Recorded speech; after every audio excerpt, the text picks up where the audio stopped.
I need that sports encyclopedia. Where you at, Steve Kim? Got Trent in the cut. What are you? He's the best. Yeah. He's a master motivator. I'm a master motivator. I ain't no regular ass motivator. I'm a fucking master. Coaches tried to make practice so hard that the game was less intrusive. Like they coached you that way. Like people think, well, they were just yelling. No, they were trying to put you under stress and put you in under duress so that when you got in the game, you could mentally handle adversity. If you go through JUCO and you make it out of JUCO, you can make it anywhere.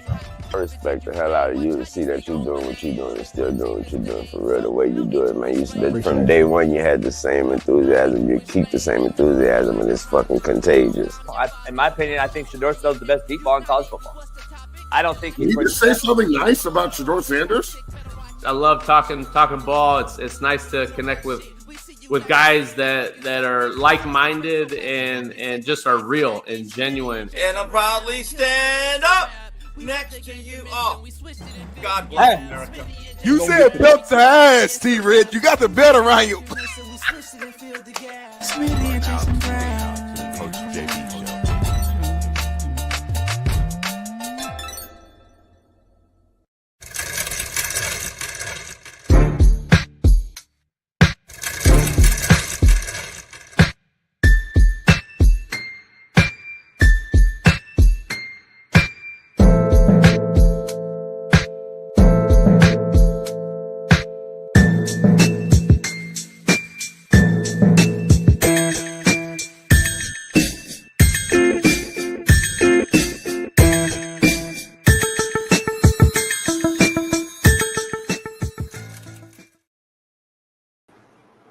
Yeah, we're in the building. It is a Work Boot Wednesday. Strap up your hard hats and tie up your work boots. We are in the building. Pound that like, subscribe, become a member.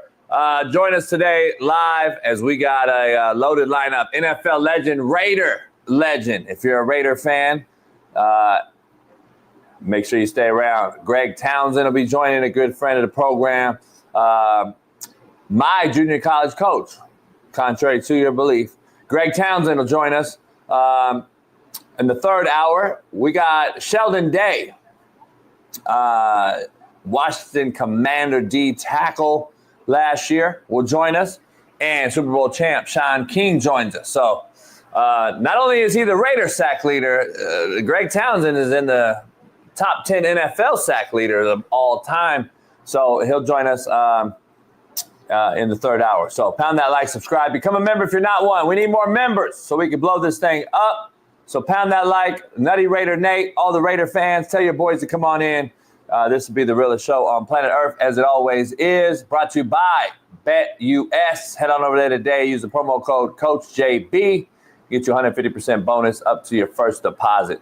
So we got a loaded lineup, man. So pound that like, and let's dive into it, man, because it is a third day of free agency. And guess what? Aaron Rodgers has yet to sign on this third day of free agency. Neither has Russell Wilson or Brock Purdy. The 49ers have dumped $90 million in cap space and yet to sign Brock Purdy. That has to raise some red flags. At least for me, it does. I'm not saying Aaron Rodgers signs there, but it sure is interesting as to why he hasn't signed with Pittsburgh yet. Why hasn't he signed with Pittsburgh? From what I understand, he's got a document on his desk from the Pittsburgh Steelers to sign, and he has not signed. Is he waiting for the 49ers to make a decision on Brock Purdy? Apparently, Brock Purdy said he wants $55 million. The Niners have offered him $45 million. What does Russell Wilson do? I guess he's just chopped liver now. And the best deep ball thrower in football doesn't matter anymore. And I guess he'll go wherever Aaron Rodgers doesn't go. And AR5. Smitty. I want to do a prayer for Smitty, but before that, where does AR5 end up? In my opinion, he's either a Giant or a Brown for a year if Aaron goes to Pittsburgh or Frisco. That's just my guess. This is getting very interesting. I've even heard Joe Flacco back to Cleveland or even lands in Pittsburgh. Then we have a guy like Marcus Mariota and a former MVP Carson Wentz floating around, along with Tyler or Taylor or whatever the fuck, Heineke. And then you got 26-year-old Mac Jones. who apparently has fallen off planet Earth because nobody knows where Mac Jones is. And Minnesota is apparently going to rock with J.J. McCarthy, who is yet to take a NFL snap. And then Aaron Rodgers is being told to follow Brett Favre's footsteps and follow his path and take those very steps to Minnesota and become a Viking like Brett did. Lots to unfold, but the bottom line is what are we really talking about, folks? The QBs I just mentioned are average as shit, below average as shit, and we are acting as if these dudes are Peyton Manning, Tom Brady, and Dan Marino floating around. They're not available, people. Stop trying to act as if this quarterback market is a good one. It's horrible. You're trying to put square pegs in round holes and act that this is the golden era of quarterback play. It's the worst era of quarterback play. And the draft is even worse. But what do I know, man? Let's dive right into it, man. My main man, my co-host extraordinaire, Far East Sider, Naptown legend. LeBron hairline having, Lamar Jackson loving, and AR5 defending, Caitlin Clark jocking. God, Juju hating is what I'm going to act on there. Big Smitty, welcome, my man. Yeah. What's going on, y'all, man? I am not a Juju hater. I'm a big fan of Juju. I think Juju has the ability to surpass Caitlin Clark, but where we stand right now, Caitlin Clark is still at that top. That's all I ever said. Show Caitlin Clark her respect. Show Juju her respect. They're both great in their own lane. But this is Wednesday. It's hump day. It's middle of the week. I'm lit. I'm turned up. I slept amazingly last night. I feel good. I look better. We got JB to my right, Bailey behind the scenes, and we wouldn't be us without Rapid Fire One, G Wizzy, Texan Spur, Mark Rideout, Jared, and whoever else we got in the chat today. It's gonna be a live show, big time guest, and I'm ready to go. What's going on, Jason? That shit was, let's just say it rhymes with hey and yay and may and they. Hey, Smitty. You know what you need to do? Pay. I cracked myself, but I'm like Dr. Seuss. What's going on? Say that. What? I was, because I'm not saying it, man, because you say words, mess up ad sponsors and stuff. So Thank you. You get so much better really. growth, homie. Not really, though. I've had ad sponsors tell me to say it. No, they did. Which sponsor, homie? Which sponsor told you to say it? Huh? Which sponsor told you to say it? Dude Wipes and Manscaped. And they're not paying us. Huh? And neither one of them are paying us, so continue. Somebody in the chat said, JB, who said this was the golden era of quarterbacks? Nobody. Well, I promise you they did. We're going to have a video, and I'll show you. But I know Ryan Clark said it. Mina Kimes, your guys' favorite, said it. So they have said it's the golden era of quarterback play. So I don't know what you think and who said that. Nobody said it but me. But again, dick riders will dick ride. Smitty, hope all is well, Smitty, because it is Work Boot Wednesday. It seemed like a long week for some reason. Long week, man. You might take the rest of it. Yeah, I might take a couple of days. Oh, it's crazy. Huh? It's only Wednesday. It's only Wednesday. See, that's what's wrong with you young folks, man. Y'all. Just want, man. Don't want to give shit. Just expect to get, man. That's the problem with y'all youngsters, man. NIL era, homies. NIL era. I'm just learning from the younger folks. You know what I mean? Not just young people, not just youngsters. Y'all youngsters. Who's the y'all youngsters though? That's real specific. What? What? Who's the y'all youngsters? Like, what does that mean exactly? Y'all, homie. You either younger, you old.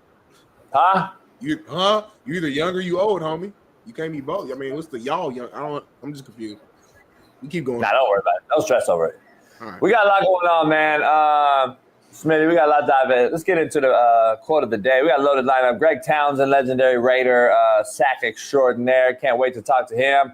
Yep. I know he spoke to Max Crosby, goes down in clinics quite often and gives a little bit of tips here and there, and we'll get his take on the Raiders offseason with Pete Carroll.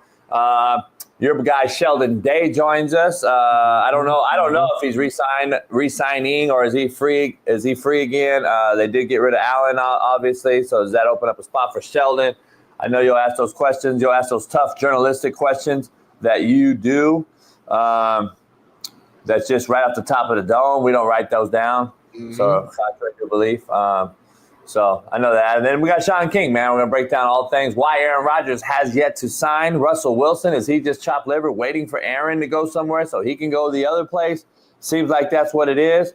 And then J.J. McCarthy seems to be the guy in Minnesota. I don't believe so, but Shaun called it and said it. We'll see. Or is this Aaron Rodgers' job waiting to happen still in Minnesota? It's got a lot to unfold here as the third day of free agency has hit us and is now going through the 9 o'clock hour in the East Coast. And that's kind of the hour, that's the coast we watch, Smitty, because at noon today, I'm hearing that we're going to have a lot of movement. So hopefully before this show ends, we'll see something happen here. With either Aaron Rodgers, Russ Wilson, Brock Purdy, we gotta ask that. So I don't know. Hey, Bailey, let's change the poll question. I'm gonna change it for you right here in front of you. So don't copy that. My bad. I don't want to ask that because we'll ask that on the other question. I'm gonna say this one. But Smitty, let's dive into the show. BetUS is a proud sponsor of Quote of the Day, which is obviously our proud sponsor. BetUS is number one spot. So head on over there today. Use the promo code CoachJB. Get your 150% bonus up to your first deposit, up to $2,000. Quote of the day, Smitty. Focus on yourself. People come and go. Real simple and plain. Focus on your motherfucking self, because people come and people go, Smitty. So focus on your goddamn self. I'm tired of this motherfucker focusing on everybody else. I mean, I've done so much for other people, Smitty. I'm so solo, dolo, selfish now. I still live in my hand. I still give you my shirt off my back. But I'm so much more locked in solo, dog, than I've ever been in my motherfucking life. I've helped enough people. When are you going to help me, motherfucker? Shit. My wife, we had a conversation the other day. She basically told me this. I was talking about like how I want to get to a certain level, so I'm in position to, help people out in the family, this, that, and the third. And she wasn't saying like, don't like. It's cool to help a couple people who feel like deserve it or earn it or whatever. But she's like, you need to focus on just you right now and getting yourself right, this, and the third. And I didn't fully like grasp it at first because I'm such like a big-hearted person, and I want to be the person that like breaks the family curse and gives it, but it's like it's not on me to save everybody. It's not on me to carry everybody. You got to focus on me. So I'm glad I'm not gonna rank that because it's not like a rankable quote of the day, but it's something that we all just need to hear, though. You know what I'm saying? And the reason why I don't rank it because it wasn't like clever, it wasn't creative, it was really basic, but it was powerful at the same time. So I'm not gonna rank it. But it's something that like Marcus Russo need to hear, Ron need to hear that, Jordan Chavis needs to hear that, Lenny Morris need to hear that, and I need to hear that. So thank you. Chris DeBono, man, shout out to you. I know you're a big supporter of the show. Appreciate you. He said, I don't know, Coach. I don't buy it because I did so much fucking up with my ex-wives, plural, giving away basically all my money, and I had the same mentally as you. Okay, here's the thing. Yeah. I'm not going to have you read that, Smitty. But here's the thing. You said something that I'll never say, homeboy. Ex-wives. I'm not even going to say ex-wife. I'm not even going to say ex-girl. That's a you problem, homeboy. Hey, kudos to you for making it a backup on top, but hey, I'd be damned to give any motherfucker my money. Shit. I don't get it. Speaking of wife, Dr. Jesse Moore just got married the other day, man. Shout out to Dr. Jesse Moore just got married. You find a wife, you find a beautiful thing. It said it in the Bible, man. And that is a great thing. Shout out to you. I was his best man. Yeah, we always lean on the divorce side and negative, but let's lean on the love side and marriages that actually work, because it's a beautiful thing when you find the right person. So I love it. I love that. And Chris DeBono, I hope that your next wife is your last wife. Oh my God. That came out of nowhere. I hope your next wife is your last wife. I'm a baller. Let's keep this thing I hope you don't shit in one hand and shit and wish in the other one. Now, can I say that? I hope your auntie don't have balls and she's your uncle. Give me one more. I hope it's saying a fifth and we all get loaded. I mean, I can sit up here and do that all day, homie. I hope your next wife is your last one, is what this motherfucker said. This cat is on wife 4, homie. How many times you gonna wish for the motherfucker to get married? It ain't work, homie. It ain't work. Persistent. He persistent. I respect that as a man. He's persistent, homie. Hey, Smitty, 65% of marriages end up in divorce. So what about the other 35? We don't talk about that, do we? We don't talk about that, do we? Why would we? 65% of 100% divorce. Why would we talk about 35%? 35 was beautiful, though. 35 was beautiful. Why? Because it shows you that it's rare. And a lot of people get married for the wrong things. But if you're able to find the right woman and the right man, and y'all get there for the right reasons, then the relationship can be right. If you find the right woman or the right man and get there for the right reasons, the relationship can be right. The problem is a lot of y'all are moving left, and that's why y'all left by yourself. I'm preaching right now. I don't know where this is coming from, but God, thank you, because I see what type of day this is about to be. Keep going, JB. God's beautiful. I love God. God is be giving me stuff that I don't even deserve what he be giving me. All this ammo, all these gifts he be giving me. I feel like what's that phrase when you not buyer's remorse? It's seller's remorse.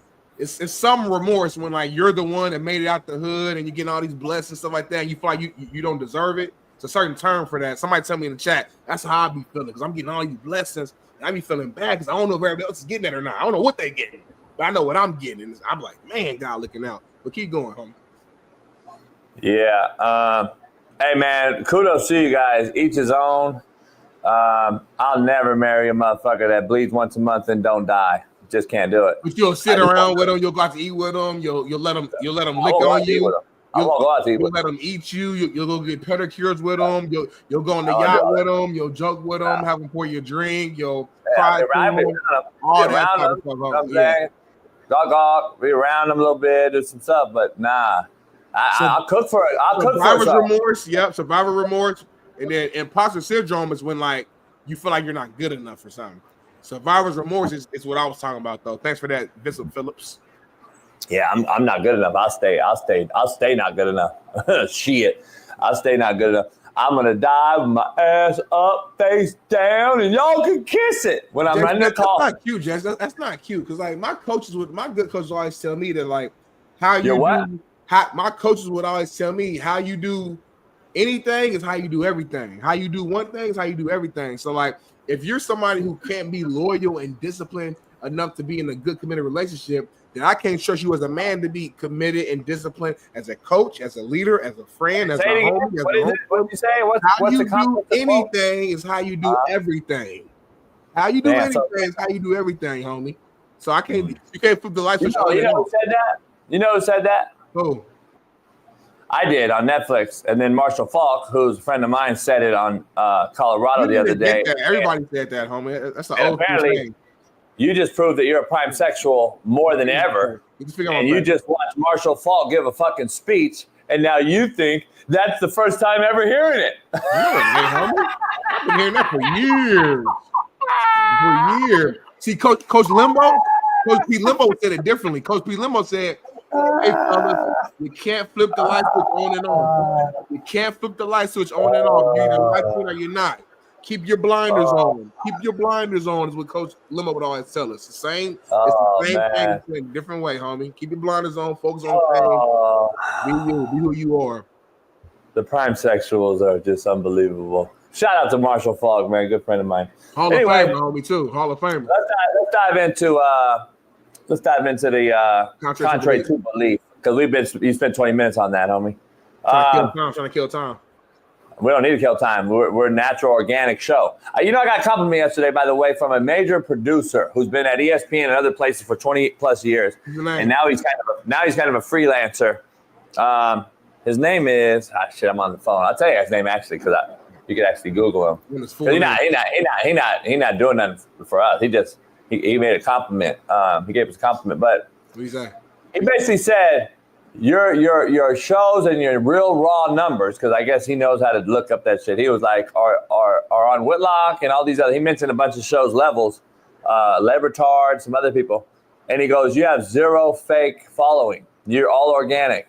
And he goes, I just got to commend you from what you've done. He goes from 0 to 60,000, or he said from 100 to 200,000 will be a much faster follow than it was from 0 to 60,000. He goes, what did he say? Following creates following or something like that. But anyway, he had some sayings. But he was like, we know when it's organic and when it's fake. He goes, a lot of these folks, and I'm not going to say no names, buy things. Like, buy members, buy followers, buy numbers. Like, give me 2 examples of people you're close with who do that. Yeah, there's you know who they are. But let's dive into it, man. We got a lot to discuss. Contrary to Belief is brought to you by Prize Picks. Head on over to the Prize Picks. You know what I can say? We got a lot to discuss when he don't have shit to discuss. Yeah, right. You have nothing to say. This is it. Huh? This is it for the show right here. This is the last thing we got to discuss. Y'all do that a lot. Let's dive into Contrary to Belief. No matter how good a person you are evil in someone's story. Contrary to belief. Smitty, no matter how good you are, Smitty, no matter how good of a person and a soul you have, that I know you have, and a lot of folks out there, you're still going to be a DEI hire to some fucking idiot in the chat. You're still going to be some fucking this or that. It don't matter, Smitty. You know how evil I am in motherfuckers? Literally on Instagram story. Yeah. I'm an evil motherfucker on a lot of people's stories every day. No matter how good of a person I am. You're evil in someone's story. It is what it is. I'm cool with it. You actually are like a bad dude though, like, so it makes sense. But I don't think I'm evil in nobody's story. Like, I'm a hell of a human being. I don't think somebody can put you that. Like evil. Yeah. If you don't like me, it's probably something wrong with you. Like, because I literally ain't did nothing to you. You, on the contrary, there's like actual reasons of why people may not fuck with you. Just being real. Like, you're racist. You're racist. RACCISS. You're racist. That's fair. And you reverse racist. And you reverse racist. Because you racist too. You racist, political. You got like a lot of stuff. He associates anything political with racist. That's what y'all do now, though. That's what y'all done. I like that. See a Trump flag, you're a racist. And then you see American flag, you see a Trump flag, you're a racist. If you see an American flag, you're a Trumper. That's what y'all think. You know what's funny though? A lot of times, keep it a stack. A lot of times it is though, for whatever reason. How long Trump been around? I don't know. You do realize you've taken the American flag for fucking hundreds of years and now associated it with Trump. You do realize that, right? You know how dumb it sounds, right? You take an American flag and said, you're a Trumper. The thing is, like Trump been around for thousands of years. Like this motherfucker. You got a Confederate flag on your shit though. But we don't want to talk about that. We don't want to talk about that. I need to get one of them. You can find them down in Mississippi and shit, right? Are you guys anybody in here from South Carolina and shit? I know that's like out there. That's like a race car thing, right? Y'all race car drivers and shit, don't you have it? It's not racist, is it? I'm just saying, let's dive into it, man. We got a lot going on here today, and I want to dive into the poll question, Smitty. Hector said I need one too. This chat is crazy. He's serious. Huh? Hector in the chat said I need one too. Confederate flag. He's serious. Nah, Hector's Puerto Rican. Yeah, but he represents the whites. He don't really represent Puerto Rico. Like, he's not from Puerto Rico. His people is. No, he's from there. He just came over on a boat. They hit his ass in the boat. You know what I'm thinking about, homie? He wouldn't be here if he was from there. My homie Brian and Ruben, Mexicans, they brought up a good point. I could smash. It's like 71 miles San Diego from Long Beach. I could smash down the coast and grab a few and put them in the bedroom and bring them back. I mean, I could do that. I could run. I could be a runner. Know a few who? Huh? Let's keep this show rolling, man. So what we got next up with the first topic? Sometimes I gotta like wheel JB back in. It's my fault because I get him excited. I joke a little bit, and then he goes a little further. Then I go a little further. Then he goes way too far. So I gotta bring him back in. That's my job as the co-host, to bring him back in. So it's never his fault. It's always my fault. Let's get back on track. So what we got? We got Let's go. Let me know. Give me the hookup. I'm gonna bring a couple back. So we got the poll question, JB. Let me know what the poll question. I know you switched it up and changed it, flipped it, and reversed it. What we got, homie? Yeah, the poll question was going to be, do the Colts trade AR5 now? But we're going to dive into that anyway, organically. The poll question now, Smitty, is going to be, why hasn't Brock Purdy signed? Because here's why I'm asking the question. Smitty. And I said it on Shaun Salisbury Unpaved yesterday. Head on over there at noon Pacific. Let me tell you why, dog. So now all of a sudden, $80 million of cap space has been released. And we got all this money. And we've seen them literally get rid of their entire roster, Smitty. Like, you can't tell me the Niners roster right now, in the last 2 days, people are like, holy shit, you really got rid of fucking Greenlaw and fucking Usyk and fucking the list just goes on and on and on. Ufunga, Chavarius Ward. So I'm trying to look at it, and I'm like, well, if you got rid of all those guys, and by the way, let's be honest, you didn't have to get rid of all of them. When you got to like number 7 of 15 guys you let go, yeah, it's probably saying if Purdy's really your guy, Smitty, yeah. Hey Purdy, here we go. We got enough money. We're gonna give you this. Here's your deal. Let's sign you. Boom. Right? Yeah. Facts. Okay, so that didn't happen. Then you release another 7 guys. And okay, so Purdy now, okay, where's my contract? Right. Because they don't think you're good enough, homie. And they're scared as shit to give you 50 mil. And the rumors are they've offered him 45 mil, Smitty, and he said no. That's great money for him. That's true, money. though. For him. See how you said that for him? Yeah. So you're not a believer either, homie. Subconsciously, you're not even a believer, homie. I'm not. I think he's solid. But I think he needs to be like, he's like, and don't take this the wrong way, Eagles fans, but he's kind of like that Jalen Hurts guy. I think Jalen Hurts is better, but I think they're similar in terms of that they need a lot around them for them to truly showcase fully who they are. I think they're good leaders.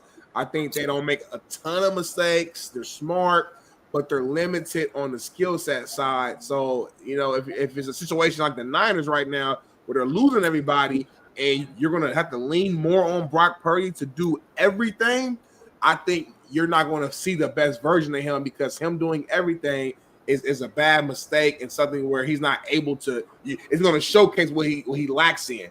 But when you put a lot of weapons around him like they had a couple years ago and everybody was healthy – like, hey, Brock Purdy is really good. He might be in the MVP conversation we were talking about a couple years ago.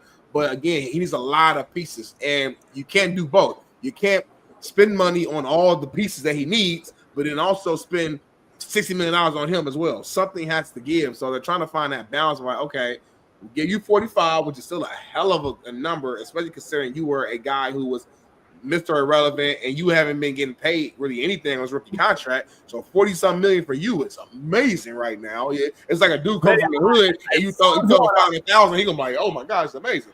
But talk to Something's going on though. Something's going on here. Like I'm a macro thinker. I'm looking outside the box on this one. Yeah, and you got rid of your quarterback, Josh Dobbs, who was your backup, right? Yep.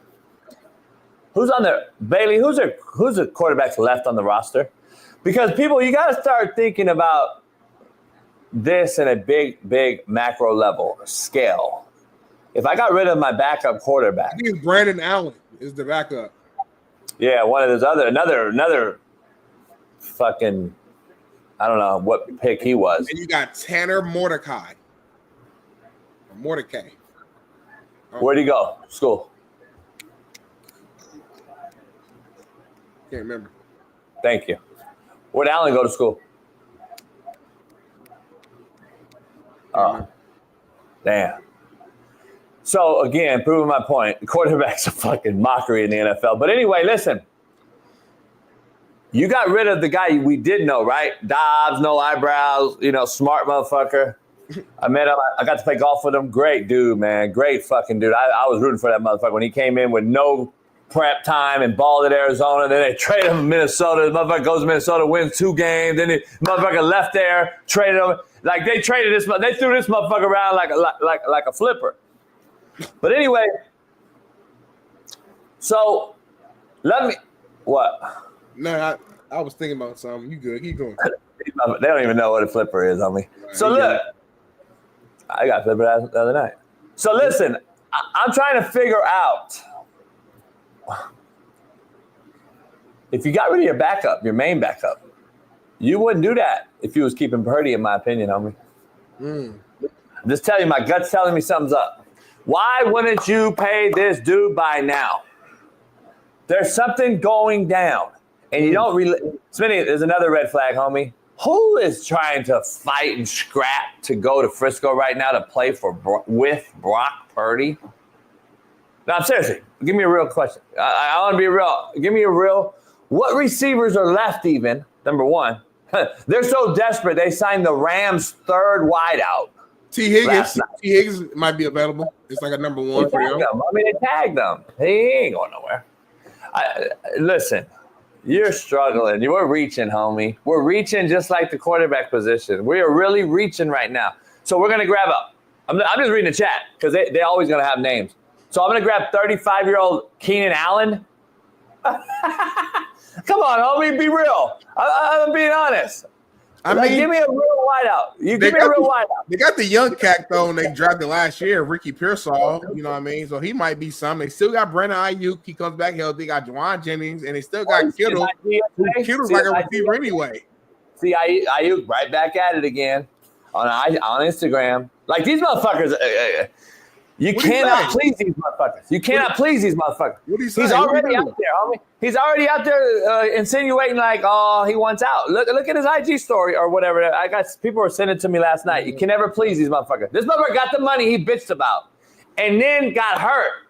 And now he went out again. Like, get the fuck out of here. Stephon Diggs available. Stephon Diggs. Player off of a ACL. Yeah, but ACL, they bounce back from those like nothing now. ACL ain't like what it used to be, homie. You know that. They not.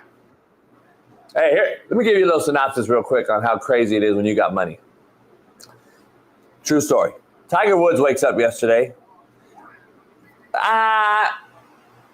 Brushed his teeth. Takes piss. Yeah. This is exactly how it happened.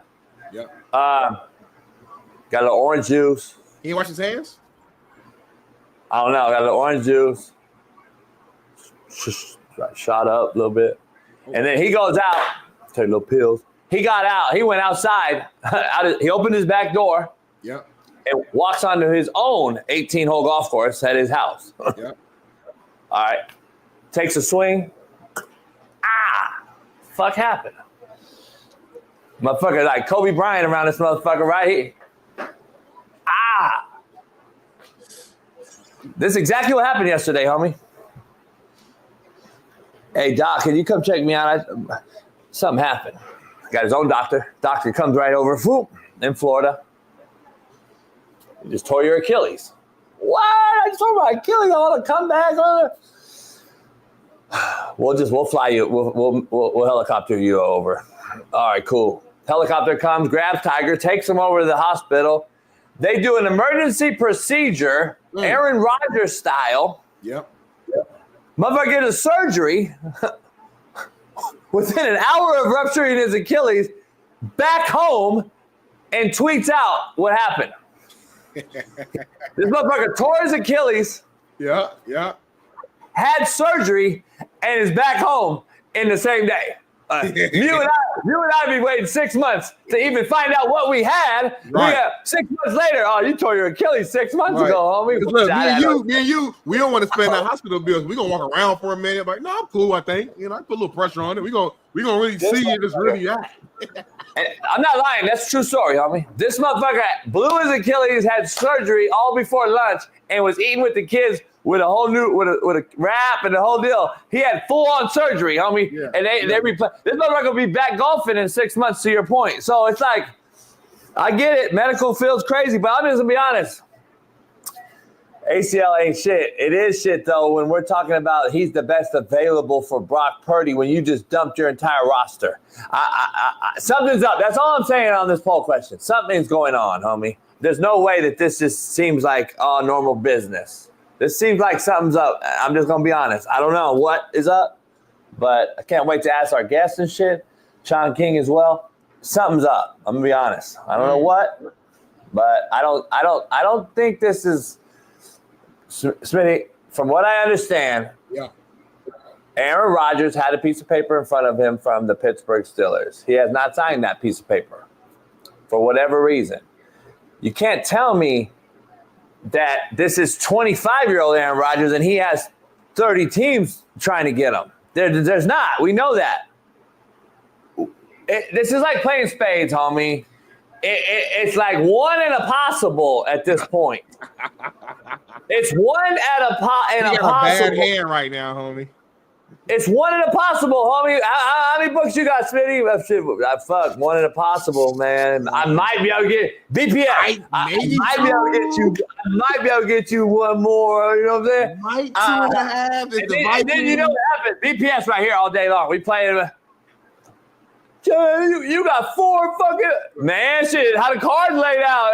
That's how the hand was dealt.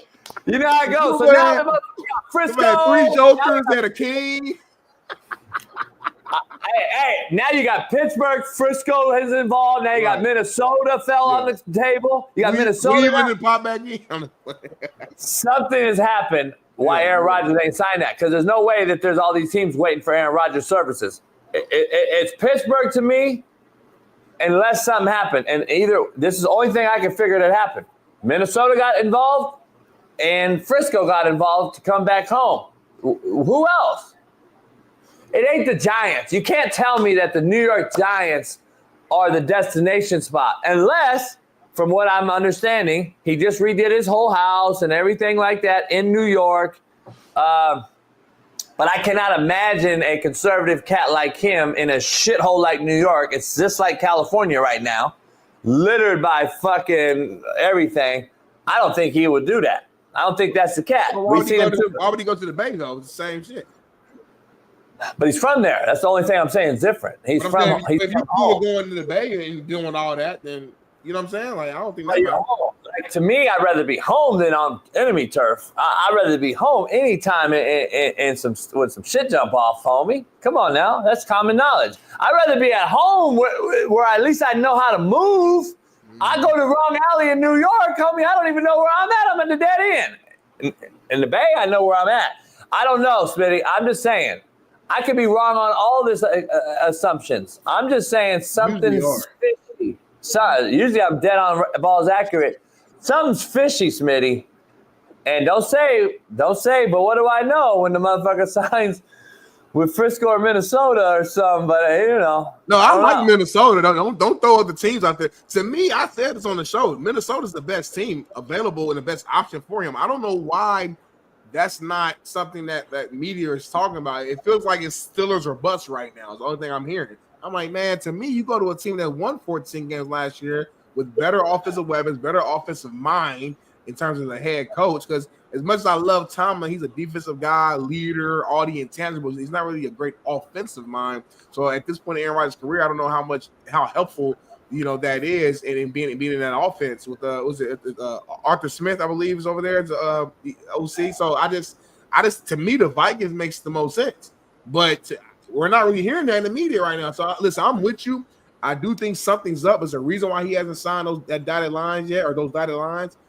But man, if he goes to Frisco, man, that'd be crazy. It's just that I need to see more. Like, they're dropping all these guys though. in order for him to go to Frisco, he probably needs to see that they're bringing in somebody else. They get Stephon Diggs or don't go to Frisco right now and there's no weapons there. And it's like, you know what I'm saying? Like, I want Aaron to go out on the shield. I want Aaron to go out on this good team where he has a fighting chance, you know. Call it copying Brett Favre if you want to, but at least Brett Favre, that Vikings team was legit. NFC Championship game. Now they got their ass kicked, but it was a hell of a game, and he made it far, went on the run. I can respect that. I don't want Aaron going to the Giants. I don't want him going to a situation where he's not going to succeed. You know what I'm saying? So let's see. We'll do a giveaway. We'll give away somebody a new hoodie. We got options. We'll do 3 hoodies. I'll do 3 hoodies. I'll do a Save the Girls Sports hoodie. We'll do a Coach AB with Big Smitty hoodie. And then we'll do a slap hoodie. All you guys, we'll give you one. If Smitty and I can pick where he ends up, we'll do an over-under odds, and we'll try to see if BetUS will put it on. I want to see if BetUS, Bailey, do they have odds on where Aaron Rodgers lands? Do they have a future, like Smitty said yesterday? I see FanDuel. I see some other folks have it. Is there like odds on where he stands? Because last night, second best odds I saw on another offshore book had AR5 going to the Giants as the highest odds. I could see that for a year, but I don't see Dayball wanting to rebuild a quarterback. Like, I just don't see it. So I don't know, man. The odds got to be, though, heavy Pittsburgh, right? And then if I were a betting man, I would lean towards the odds for Russell Wilson in Tennessee as being heavy. I think Tennessee is where Russell Wilson ends up. I think Russell Wilson ends up in Tennessee. There's an outside shot that Aaron Rodgers go to Tennessee. He just built a house there too. But I'm just saying, I don't know, man. I don't know. We only get our odds from BetUS though, so we ain't looking at other places, you know. No, yeah. I just want to see if BetUS has some odds on where Aaron Rodgers ends up. It's going to be very curious. I'm curious to where he ends up. That's all I'm saying. I hear you. But let's dive into the next thing before we commercial, because I got to cook you real quick. Yeah, man. The next thing is one of the biggest things. You know, not biggest. Five-time Pro Bowl wideout and potential future Hall of Famer DeAndre Hopkins reached an agreement on a 1-year, $5 million deal that could get up to $6 million with incentives with the Baltimore Ravens. The biggest move, one of the biggest moves in free agency thus far. You get a veteran wide receiver, a red zone threat, guy who still has amazing hands, great size, paws, a guy who can go in there and really be a trustworthy option at all times for one of the best quarterbacks in the NFL, Lamar Jackson. You add him alongside of Zay Flowers. You add him alongside of Rashad Bateman. Now you're Mark Andrews. You're really putting together a great group of weapons and guys to add to the weaponry that Lamar Jackson and that offense has. And I think with this move, coupled with the fact that the Ravens took a bad loss in the playoffs last year, during a year that they shouldn't have lost, I think they're going to be fully motivated, fully locked in. They added another guy who's never won a Super Bowl before, who really wants to get one and is chasing that ring. With all that energy around Baltimore, this is the year, and this is the move that puts the Ravens over the top. This is the year that gets the Ravens back into the promised land, and this is the year that Lamar Action Jackson wins his first Super Bowl ring. You heard it here first. Cut this, post it, put it everywhere, put it on the IG story, put it on Twitter, Facebook, MySpace. I don't know where JB just went, but I'm going to keep going because I mean what I say, and I say what I mean. The Sheriff Peyton Manning was drafted in 98, didn't win his first Super Bowl ring until the 06-07 season. Sometimes these things take time. Every situation not the same. You don't walk into every situation the same. There was development happened with Lamar. There were players that need to be added to the roster to get them to this point. They are now at that point. And I'm telling you right now, this is the year. I'm putting all my chips in on the Baltimore Ravens. Speaking of future bet, Bailey, on a serious note, please go to BetUS and let me know if there's a futures bet for Super Bowl winner, because I'm going to put $1,000 on the Ravens today, and I'm going to end up being filthy rich. And when I leave this show next year, understand why. Because I just won a quadruple $1 million on the Baltimore Ravens, because I'm going all in. That's how much belief I have in that team, in that organization. I thought you bet on the Rams yesterday. Huh? The hypocrisy has got to stop. The hypocrisy on the show. Rams and Rams in the Super Bowl. That's my assumption. The hypocrisy and the foolishness and the ass foolery has got to stop. There's a clip out there that I have of you and I discussing this very topic. We said you cannot discuss the Ravens winning the Super Bowl anymore because I said, stop bringing up the Ravens winning the Super Bowl. And you said, well, they're going to win it. I said, what happens when they don't? And then you said, I'll stop talking about them because 2 years in a row you said this Ravens shit. I've only been on the show for 1 year. So. What's stronger, prime sexual or prime Lamar actual? What are you more of? I don't know right now. But I'm not no sexual. I'm a grown man. Stop. I don't even need to yell about this one. It's a joke. It's a mockery. And it's absolute fuck foolery for you to think that this is some sort of move. And I just want to rewind real quick. Please, baby, factor cap check me. Please tell me that Smitty did not start that rant off with saying this was the biggest free agent move. Please tell me he didn't say that. One of. In the whole league? This has been one of the biggest moves so far, yes. In the whole league? Yes. Or for the Ravens? This is a Hall of Famer joining an already stacked roster with Lamar Jackson. And he's going to find out why, real talk, while Lamar's actually a better quarterback than Patrick Mahomes. But y'all don't want to talk about that. Y'all don't want to talk about that because Mahomes has won so much that we have to rank Patrick Mahomes above Lamar Jackson. I get that. But when you really look at the last 2 years, who's really been a better quarterback? Let's keep it all the way big. You're actually embarrassing me.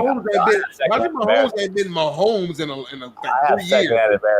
Mahomes has not been better than Lamar Jackson. Let's keep it brass tacks. He's won more, so we got to bring him ahead. I understand that. But if we're talking about this straight skill for skill, dollar for dollar, just during the regular season, who's been performing better?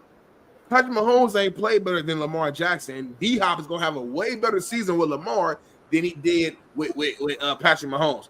Wide receivers are known for having their best years with Lamar Jackson, contrary to belief. Hollywood Brown, who also was with the Chiefs.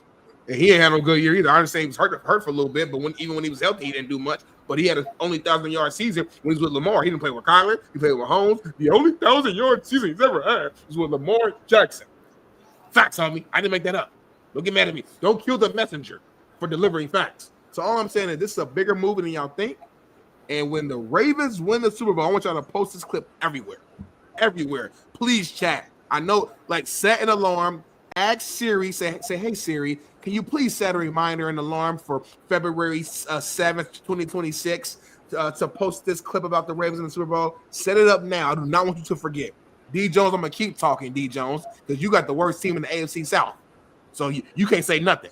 Just watch your show, D. Jones. Don't comment or nothing. 203 grand. You're exactly right. This is a joke. This show is a joke. He's not green. Take him off my screen now. He's not a member. Take him off the screen now. He is green. I don't look at non-members, homie. He is green. He is green. Well, I don't see his face. So this show's a joke for the last 5 minutes. I'm gonna be. I'm gonna fix it. I'll rectify it. As a leader, I'll fix it. Nobody agrees with Smitty. No brothers, no Mexicans, no white folks. Nobody in the chat believes anything you just said. And it's not even like debatable, arguable. I think it shows you how much of a Lamar sexual fan you are. And it's embarrassing. It's embarrassing on the Realest show. It's embarrassing on the Realest show for you to just continue to say this, man. Fuck, homie. They're not good. He's not good. Like, hey, just stop saying this shit. Who ain't good? Let me just say it right now on the show. DeAndre Hopkins will. I'm not gonna wish any bad harm on him. I do know some things about him. A little shitbird though. Funny style cat. But anyway. What? Yeah. But anyway. Funny style in the hood means you do some shit, homie, that we should fuck you up over. But anyway, it's not that serious because I don't fuck with it, bro. But anyway, look, here's the issue. He'll claim he gets hurt. He'll retire in the middle of the season, or he'll get traded towards the end of the year before the playoffs start because he has 0 catches and doesn't get the ball or targeted. He'll be a nobody. He'll be a nothing, and this is how he'll walk off into the sunset. He should have just left now. He contemplated retirement. You should have retired. You got in the big game. You made it to the big one. That's it. Your career's done now, homie. I don't know. DeAndre Hopkins has, you are a fool to go over here to a guy who can't get off of one read to the second read, and you think you're going to get to the third read, DeAndre Hopkins? You think he's going to find you after they cloud the corner, they drop the safety and invert him, and he has to get off of you, then he goes to Andrews, and then Zay Flowers, and then you? But anyway, good luck. Smitty will say that they're going to win the Super Bowl every year. He has no humility on this show. He continues to say crazy shit. And I agree with the nobody. This just shows a joke. Today, when Smitty came and said he is a top free agent at 30 whatever years old. He looks like he has knock knees. Can't put your hand down, Darnell. He can't fucking move. He can't run a route. He's stiff as shit. And you want him, and you think he's going to be the reason they get to the Super Bowl? D-Hop is going to be what Shannon Sharp was to the Ravens late in his career. He's not the everyday guy. I understand that. Damn, homie. It's a different game. No, you're not. You don't understand it. That red zone threat, that fade route in the corner of the end zone. And you said Lamar just can't get to his third read. The man had 4,100 yards last year, 41 touchdowns, and 4 picks. So he figured out something. Yeah. My eyes work too. Somehow. He got the ball to him somehow. 41 touchdowns, 4 picks. 41 touchdowns, 4 picks. My eyes work, homie. Yeah, my eyes work too. Yeah, homie. He's when a tight end is older in his development, he gets in there and saves the team because he's at the end of the line of scrimmage. Where a quarterback that can't read coverage very well is easy. He's a scapegoat. He's my safety blanket. Boom, tight end right here. Here it is, close to me. DeAndre Hopkins out on an island. What are you smoking? You really think this motherfucker's gonna fucking dissect coverage and get the ball to old ass DeAndre Hopkins? Listen, let's just make a bet. Let's just make a bet. That's all we got to do. All the arguing, I don't care about that. Make a bet. Fuck all the arguing, homie. Make a bet that DeAndre Hopkins is an absolute nobody this year, and he won't even end the year on the Ravens. Let's make a bet. So the actual bet is he won't end the year on the Ravens. That's it. And he won't be anything. He won't do shit. I don't know either. He'll be irrelevant. He's gonna be irrelevant. He'll be irrelevant. Give me numbers. I don't know. What Give me irrelevant numbers. Give me numbers. Well, what is relevant to you? 500 yards, 5 more touchdowns. Okay, so that's relevant. 505 touchdowns. It's relevant, yep. All right, then let's say I'm going to say he's irrelevant. He's under 505 touchdowns. All right. How much we betting? $500? Yep. All right, here we go. Bet it. Bailey, mark it in today, March 12th, 2025. He does not reach 500 yards. He does not reach 5 touchdowns. All right. I'll throw it on a future bet. We can add even more money to it. He won't finish the season as a Raven. I bet that too. We'll add that on as well. So whatever you want to do. Right. Smitty, we got our first guest here. Let's take a quick 3-minute break and get him started right at 7. I got to take a piss, get some coffee in me, take a little 5-hour energy. Because I got to deal with this dude who's as blasphemous as it gets, man. When Smitty just said what he said today on this show. I can't wait to talk to Sheldon Day, who actually plays in the Grown Man's League, who can really talk about it, who actually played against this guy and talk about I played against him too, homie, in Clemson in college. Keep playing with me. We'll be back in 2.5 minutes. You got blown out. We'll be back in 3.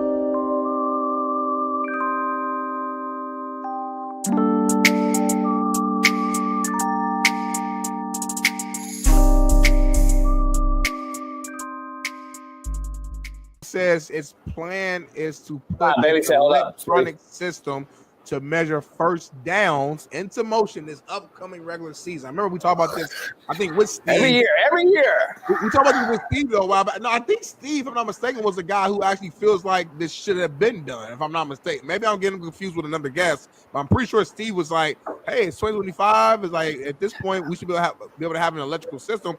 Because we had this last year during the AFC Championship game. Josh Allen gets that fucking first down on that quarterback sneak. He gets that first down on quarterback sneak, and they probably we don't know that. We don't know yet. We do know that. We do know that. Smitty, a Chinese robot just attacked a bitch in the crowd. I saw that, homie, and that's your boy Elon, who you love, who you're a fan of. That ain't Elon. That's Shim Chong Young and them. That ain't Elon, homie. That's Shim Chong Young and them. He sent them a technology, homie. Where'd they get the technology from, homie? Elon's not the technology guy. He's not the originator of all technology. You act like this motherfucker's been sending cats to space and shit. Elon's took some other people's shit and ran with it, homie. Kim Jong-un and them did this. Here's the thing. Let's be real. So a fucking robot attacked a motherfucker in China, and we're thinking that this shit right here is going to get the first down right. They're still going to have the chain game as a backup option as well. They're not removing the chain game. What's going on, homie? Oh, shoot. Look at that shit. Oh, yeah, she's getting babies of cold, but look at that motherfucker. And he was hot, too, though. He was hot. Hey, the robot he looked like AB. Looked like AB. I thought it was Antonio Brown. Hey, the robot said, motherfucker, you better stop yelling in my ear. Look like AB, huh? That's super racist. That's like you. Why is that racist? AB right there, homie. Who? The robot? Yeah. Oh, shit. Damn. What about the robot look like AB? I'm just curious. Just like from the back view, homie. He looked like I'm just looking at him. What specifically about him looks like reminds you of AB? The vest. He wears the vest a lot, and he got he had something on his head. I mean, that's all I saw. None on his head. Yeah, he got a little string. That's the robot. That's the head. That's the robot.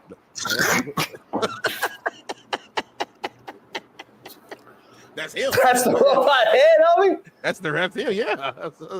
I didn't know. I thought he had a bandana on. I thought they were making it like human. I mean, why you got a vest on then? This dude. My mind, Smitty, my brain sees things. My brain sees shit, and then I see it, and then you guys all see it, and then you say, "Damn, that motherfucker that really is AB." Like, you know what I'm saying? You'll see it in a couple of days. You'll be like, "Damn, JB said that's AB," and then Cameron and Mace will say it, and then no, he won't give us the fucking credit, and then Shaq will say it, and then everybody will come out 10 years from now and say, "Oh, JB said that first," and then some fucking nobody in the chat will come out and say, "Shaq said that shit." Moving on, man. Another big time topic right here, man. It's kind of moving to the NFL world. Well, I just want to finish up talking about your fucking marker, homie. That's just why are we so lazy in society now? We wonder why we're so lazy. This is why, homie. Go get the old white to hold the fucking sticks at the fucking on the sideline. He has no life anyway. If you take him out of Grandma Ma and them's house, he's going to die any fucking way. Put him on the sideline. Give him his pension. He's already been in the NFL for 40 years. Let him hold the fucking marker. Why is this?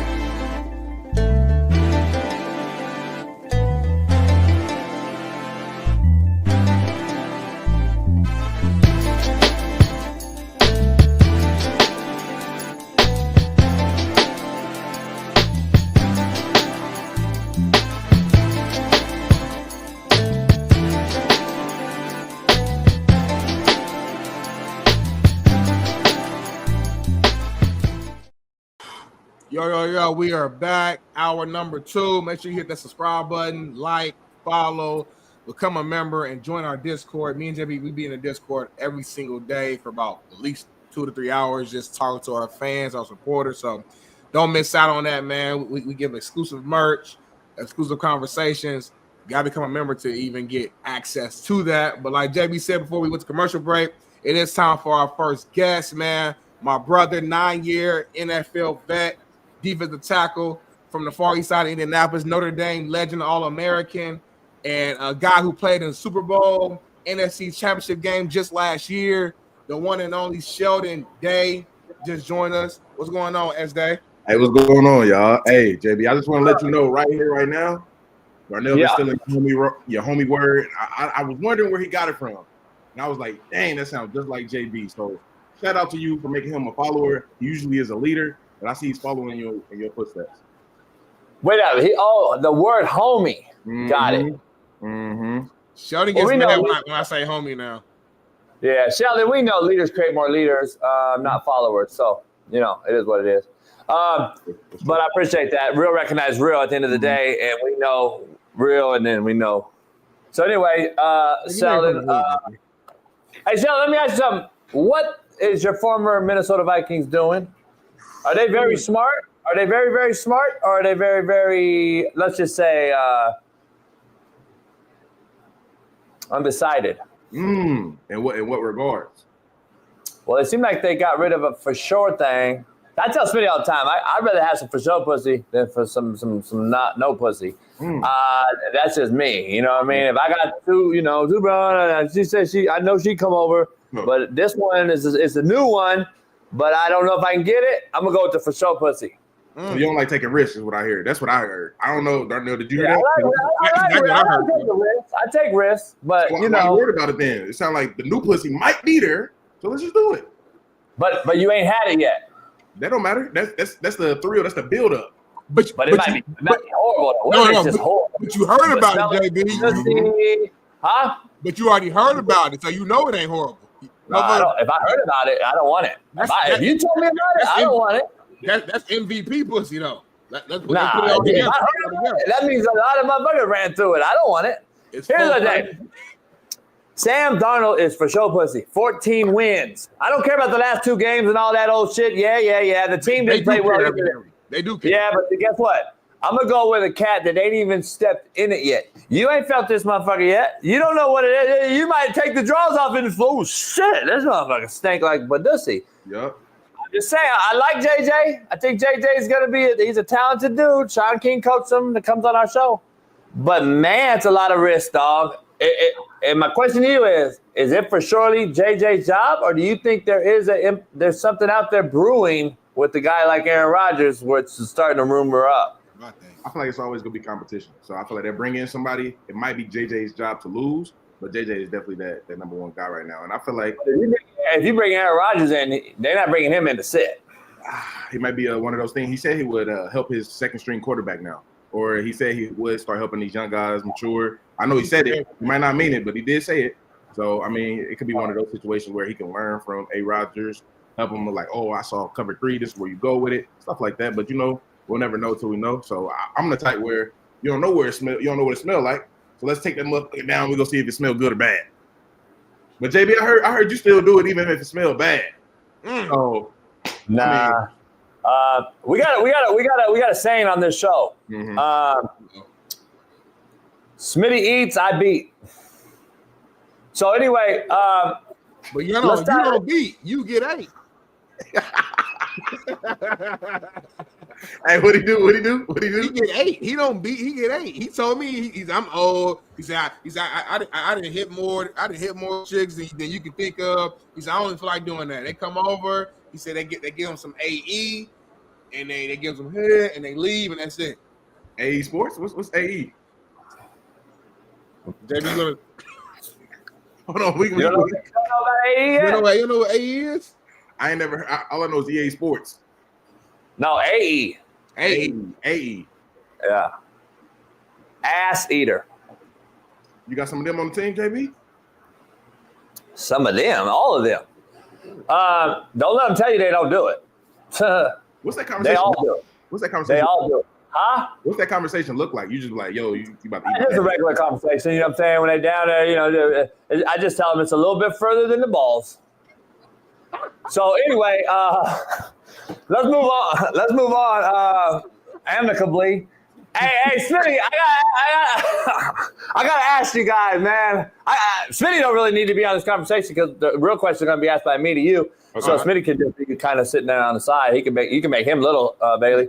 But look, Smitty, Sheldon, I got to ask you, how. First of all, DQ, great dude, right? Great dude. Not just a great coach, but great dude, defensive-minded guy, D-line guy, knows the box. You learn anything new this year that you did not know from a previous place? Ooh, I would say Just football-wise. Just football-wise? Yeah. Or is it too late in the game and there's really nothing else to be? There's nothing astronomical out there. You're like, oh damn, I didn't know. Knuckles get white and pink. You know what I mean? There's nothing new out there, right? I guess like he helped me with we kind of ran like a read 4-3 at a point in time during the season, so he helped me with that and understand how it could be beneficial and stuff like that. I'm more so of a culture type of guy with him. He's a person that made me believe in brotherhood. I never my brotherhood won games. I thought it was always talent or you have to be better scheme wise. But he really made me believe that brotherhood wins games. I will say that. No doubt. And speaking of that, like, kind of talk about, I mean, this was a special season. Obviously, having Jaden as a rookie there, phenomenal year. I don't think anybody before the season predicted y'all to make it as far as you did, to the NFC Championship game. What's that locker room like? Or what was it like this last year? Like, you talk about that brotherhood. Like, is that what you feel like kind of got you guys over the top or kind of surpassed expectations? I definitely say so. We used to be in the locker room playing cards before meetings. So let's say first meeting is at 8 a.m.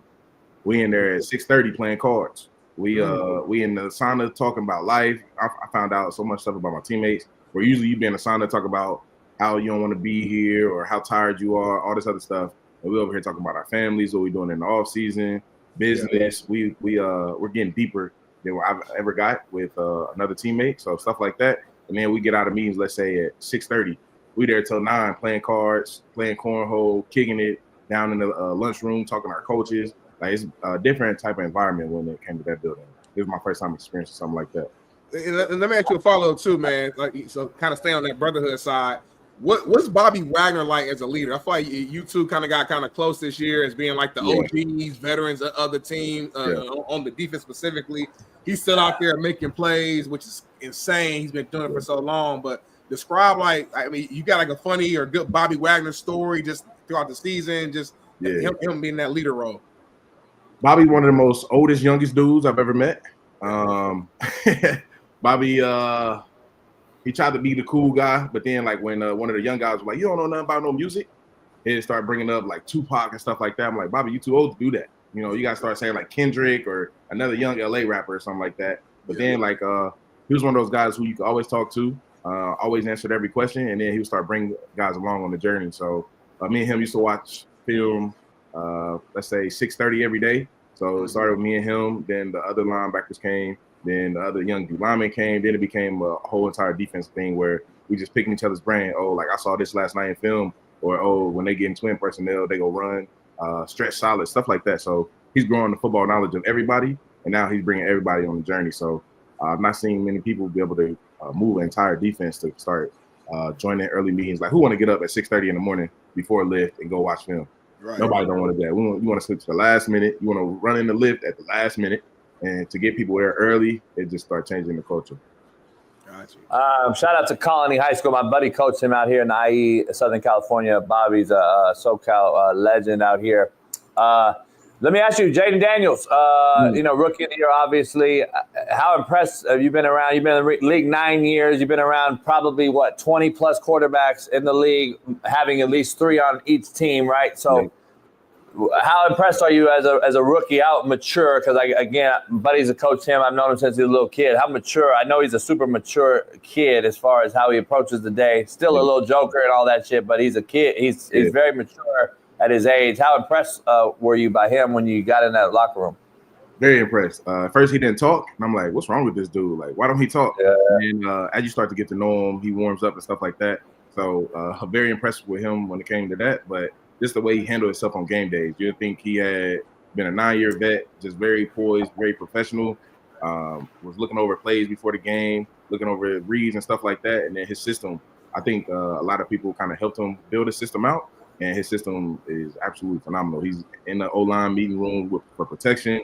He's in there early going over views and reads and things like that, and he's always in the building. I would get there like 6:30, and he was beating me there. So I'm like, what is this dude doing? So one day, I'm a nosy dude. I like to observe. I'm like, where this dude at? So I'm over here looking, and I see him going in the O-line meeting room. He's over here talking to the O-line coach, talking about what if I see this, this, and this. And then I see him leave and go down to the weight room, do a little workout. And then he's over here doing stuff. I'm like, this dude has a pretty cool process to be a rookie. And you see, it took us a long way. Sheldon, I know Smitty got my thing is though, like this is my thing to Smitty every day. The kids that played multiple years in college and have tons of game experience, that's the guy that does what he did. C.J. Stroud, Jaden Daniels, Bo Nix. I'm just saying the experience matters. These young cats that get thrown into these teams that aren't very good to start with, that's why they draft early, because usually they didn't have a good year prior. They get these guys thrown to the wolves and expect them to be great. They only played in AR5 situation very minimal games. Like I'm just saying, there's a true trend to this thing. And Jaden played multiple years, multiple games, went from Arizona State to the SEC and wins a Heisman and shows out. And I'm telling you, there's something to it. Like I don't think it's just a flip of the coin. Like there's real merit to it. And I'm just trying to, that's all I'm keep saying. I'm like, man, these guys that played multiple games, multiple years, have better success rates. I mean, it is what it is. Let me ask you, you guys lost Jonathan Allen. You got to play next to a beast. What kind of player is Minnesota getting, and how hard is it to lose him? Oh, man. What a great, phenomenal person, and always willing to help. Like me being a 9-year vet last year with him, he was over here trying to give me game. I'm like, I'm older than you, dude. What are you talking about? So just the way you can pick his brain and very team focused, I would say that. Like he gave Washington his all, and you can definitely tell that. Like I know it's hard for him to leave, and I'm really excited to see him in the Minnesota defense with Brian Flores and stuff like that. So. And Smitty, before Smitty takes, I got one more follow-up for that. You lose him and you gain Laramie Tunzel, and I know guys coach him as well. Freaking nature, big-time talent, tackle. There's a reason, though. Rumors are that they got him out of Texas, Houston, for a reason. Maybe not all bought in. Their coaching staff wants a guy all bought in. Led the league in false starts. So they're like, hey, go do that somewhere else. Is there excitement in the room already, or you haven't heard yet? It's too early in the process on what he's getting. Maybe it's a new system. He's rejuvenated. Who knows? We know the talent that he is. But you lose a D tackle, you gain an O tackle. I mean, Jaden gets better. So where you at with this get? I'm excited. I heard nothing but great things about Laramie. I heard he's a pro's pro, and I mean, when you see on Sundays, he rarely loses his pass rush reps, and on Sundays he goes. I could care less what you do Monday through Saturday. If you go on Sunday, I'm a fan. So I mean, you see him lock up the greats, Myles Garrett, the Joey Bosa's of the world. So it's like, I mean, the talent is there, like you said. And if you go on Sundays and you there every Sunday, I ain't tripping on what you do Monday through Saturday. So. You just brought up two guys, two names in free agency. Let's start with the first one. Your former teammate just got 40 M's. Myles Garrett got 40 M's. I think he's worth every penny. I think he's the best defensive end in the league just overall. In terms of run, pass. Like he literally, I mean, we saw plays and highlights where, I think it was last season, two seasons ago, where he just kept jogging back and forth, and they were just moving their tight end and their wing wherever he went constantly because he's that good. Yeah. As a fellow D lineman though, seeing the market be just that high and get to a point of 40 M's, like I guess. Like, are you excited? Are you happy for him? Like, how does that feel as being a part of the D-line group, seeing that number? I'm super happy for him. 40 M's is crazy as a DN. Like, I don't like, like for me personally, if I'm a GM and I give you 40 M's, I better not even think you off the field. I want you on first, second down, third down, fourth down. I want you on offense. I want you to do everything. I'm gonna put you at tight end if I need first down on 4th and 1. Yeah, but, I mean that's me. But not super happy for the D-line market. It seems like we still trending up. I know it was a little lag where they was trying to start to devalue on us and stuff like that. But to see him get that type of money is crazy. And then, I don't know, you say he's the best DN? I played with Nick Bosa. I don't know. Listen, I don't know. I know. Listen, all around, I think Myles Garrett is definitely better against the run. I don't think he's in the conversation. Pass rush, we could argue, but I think if you look at numbers, I think Myles got him in that area. He's a defensive player.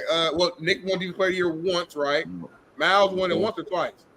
That's I don't know. Bailey, what's the stats Yeah, look like? let me know, Bailey. How many? Miles got one for sure, and then Nick got one for sure, if I'm not mistaken. So I hear you, but Nick gets hurt more. I think he's more injury prone, and there's been. So I don't know. I like Nick, but I just don't the physical specimen that Miles Garrett is too. I just think it's just a little different. So. But Bosa's a beast. I ain't no shot at Bosa at all. We know he's a dog. TJ Watt's a dog. Yeah. There's some names in there for sure. I just think overall though, maybe I'm biased. I give it to Miles though. Yeah, me and Miles actually had this conversation too. I was telling him like what difference between him and Nick and stuff like that. I don't know. Like Miles is a physical specimen, but that boy Nick Bosa, he a different beast too. I don't know that Bosa blood and quads and thighs and all that other stuff. Pause. Yeah, that's a big pause, but that boy be putting his hands on people and he set it down, stuff like that. So where did Joey just sign with? He just signed with somebody. Buffalo. Bills. Who? Yeah. Bills. Yep. I like that. You like that? I don't. I mean, I don't. Either. I wanted him to go play in 49ers with your brother. Like everybody the hype would have been there. Like everybody wanted to see it happen, see at least 1 year. But 49ers, they cutting everybody right now. They're not signing nobody. I want to talk to you about that because that's your old squad. You went to Super Bowl with them. They didn't lost Dre Greenlaw. They didn't lost Debo, Juice. I'm talking about all the OG Hufunga. I think Shavarius Ward is out of there. They couldn't beg with everybody. They lowballing Brock Purdy. I don't think it's a low ball. I think it's the exact money. But consider what the market is. He might consider it a low ball. Yeah. Ayuk was on the table. They just signed him last year. They said he on the table for. It's like everything. All chips is on the table right now. Yeah. What's going on in 49er land? Is it a rebuild? I don't want to say it's a rebuild. I can't speak on it. I don't know if it's a rebuild, and that's what I'm trying to figure out too. Because like when you put everything on the table, you got some type of plan moving forward. So I'm curious to see what the plan is. I will say John Lynch is a great mind. So he got something cooking up. He like, well, we gonna do this, and this. And then boom, now you somehow, some way, they're gonna be in the NFC Championship next year or something like that. And it's gonna be like, how? It's like kind of like a Buffalo Bills situation. Traded Stephon Diggs, traded everybody away, and somehow they still in the AFC Championship game. So it's kind of funny you said that because JB earlier was saying kind of similar thing that he feels like there's something cooking in the Niner land. And I mean, the thing he kind of threw out loosely was like Aaron Rodgers allegedly there's an offer has been thrown out for Aaron Rodgers as well with Pittsburgh. But he hasn't signed it. So I think JB's thinking like, is it a possibility that Aaron Rodgers tries to, end his career back at home? He's from the Bay. He wanted to get drafted by the Niners off, out the gate. They went with Alex Smith, way back when. Yep. If Brock doesn't take this money, and they're not willing to go up, do they let go, move on from Brock, bring in Aaron Rodgers, and just kind of start like or try that route? I don't know, but it's interesting. I do feel like something's going on. So. Yeah, I don't know if I don't know how high that is on the totem pole, Sheldon. But I mean, I'm just saying he's from there. Rejuvenation, go back home, finish your career. It would make sense for you to dump the whole roster though to clear up $80 million. Why hasn't Purdy signed then? That's just the red flag I have. Yeah. Like I'm just like, why he ain't signed yet? I don't know. What's the odds of you going back where you are right now or being in another place? Very high that I'm going back. I would say 95% chance. 99% chance. 99. Yeah. That'd be nice. That's a blessing. That's a blessing. You guys are in the. I said it on another show I'm on with Shaun Salisbury, former Viking. We were talking about it, and right now the Eagles have lost a few key things on defense. How do you feel about closing that gap in this offseason? I think you guys have had right now probably the best offseason in the NFL. We can argue the Niners have had the worst with the Cowboys and then the Rams, a team that was this far away from beating the Eagles. Yeah. We've got Devontae Adams. Where are you at as far as closing the gap with your rivals there and widening the gap from the Giants and the Cowboys? I think we were right there. We lost in the NFC Championship against them at their place, but we started off that game on 18 drive play, and 18 drive situation. So I'm like, oh yeah, this is how we go get this mug started, and then unfortunately we start taking the turn after that. So I think we were right there. We knew like, okay, this schematically, boom, boom, boom. We got to play together. We got to do all this other stuff. But I think like I guess inexperience kind of caught up to us when it came to that. But I would say, man, I watched the game and I'm like, the score wasn't indicative of the game. Like, I was watching the game. You had an 18-play drive to start. You get down there, you turn the ball over, I think, or miss a field goal. I forgot what it was. Then you do another 11-play drive or something. I'm like, and then they scored quick. They scored quickly, right? It was like big plays on their side. First play, and then it went big and all that. But other than that, I'm like, man, at halftime, the score may be right. It's not a big gap. What was it, 11 points or something? I don't know. I forgot at halftime. But I'm like, the game is not like – it's not like an ass whooping. It's just a game that you had a few mistakes. And you know how – if you know how to play the game, people in the chat, 55 – they have no fucking idea what they're talking about. But at the end of the day, the game was not like, okay, Washington's in this game. Like, me and my buddies are watching the game. Like, this ain't a game that just something happens like this and they're right back in it. But and then it goes the other way too. If you don't get that thing to happen, and then it just it spirals out of control, snowballs. Yeah. So it is what it is. But I think you and the Rams have had the best offseason so far, man. It's going to be interesting in the NFC. I think the Niners are doing something. We don't know what. Minnesota got rid of a 14-win QB. They're going to go with the Badussi, and then we're going to see what happens. We're going to see what happens, man. I think you, the Rams, and the Eagles got to be the favorites right now, along with Detroit in the NFC. Yeah. What about the Bears? You don't like the Bears' move so far? No, they got a guy that paints them. They did bring some good offensive linemen, though, to as a protection. So if Caleb is anything like a lot of the media think he can be, that he should have a much better year. I'm actually not out on Caleb. Like, all jokes aside, I think he's going to be solid next year. I'm not saying he's going to be as good as Jade and all that. Jaden set the bar high. Year before that, C.J. Stroud set the bar high. I'm not trying to compare him to them, but I do think he's going to have a solid year this year. I think the Bears are going to be better this year. But you play Chicago this year. I need you to not competing with the Rams. Scoop slam the motherfucker, and then I need you to like whisper some shit like at that motherfucker. I want you to tell me later how he took it. Like, paint your nails, bitch ass motherfucker. Like, I want you to do something, and I want you to tell me later and report back and say that JB, he couldn't take it. JB, what he say? JB, what he say in his ear, JB? Another show, huh? What he gonna say in his ears, JB? What are you gonna say in his ear? Paint your nails, bitch ass motherfucker. Like, something. I mean, I don't know. I just want to see. I want to test the motherfucker. I want to report. Say, hey, man, JB, I fell on that motherfucker. JB, fuck your cat. Yeah, fuck Netflix, motherfucker. Like, something. You know what I'm saying? I want. I don't know.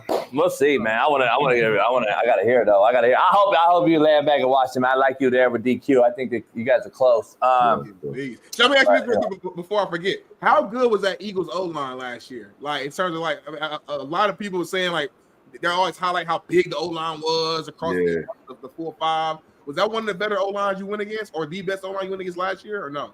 So everybody's been asking me who's the best O-line we went against, and I would by far say Tampa Bay Buccaneers. They work really well together. Their scheme fit their weaknesses and stuff like that. So I was really surprised by the way Tampa played. But Eagles, they were big. I thought, I ain't gonna say this, because I don't want to know. He said this, but Eagles O-line was big, but they played well together. Makai was a great piece to slide at guard for them.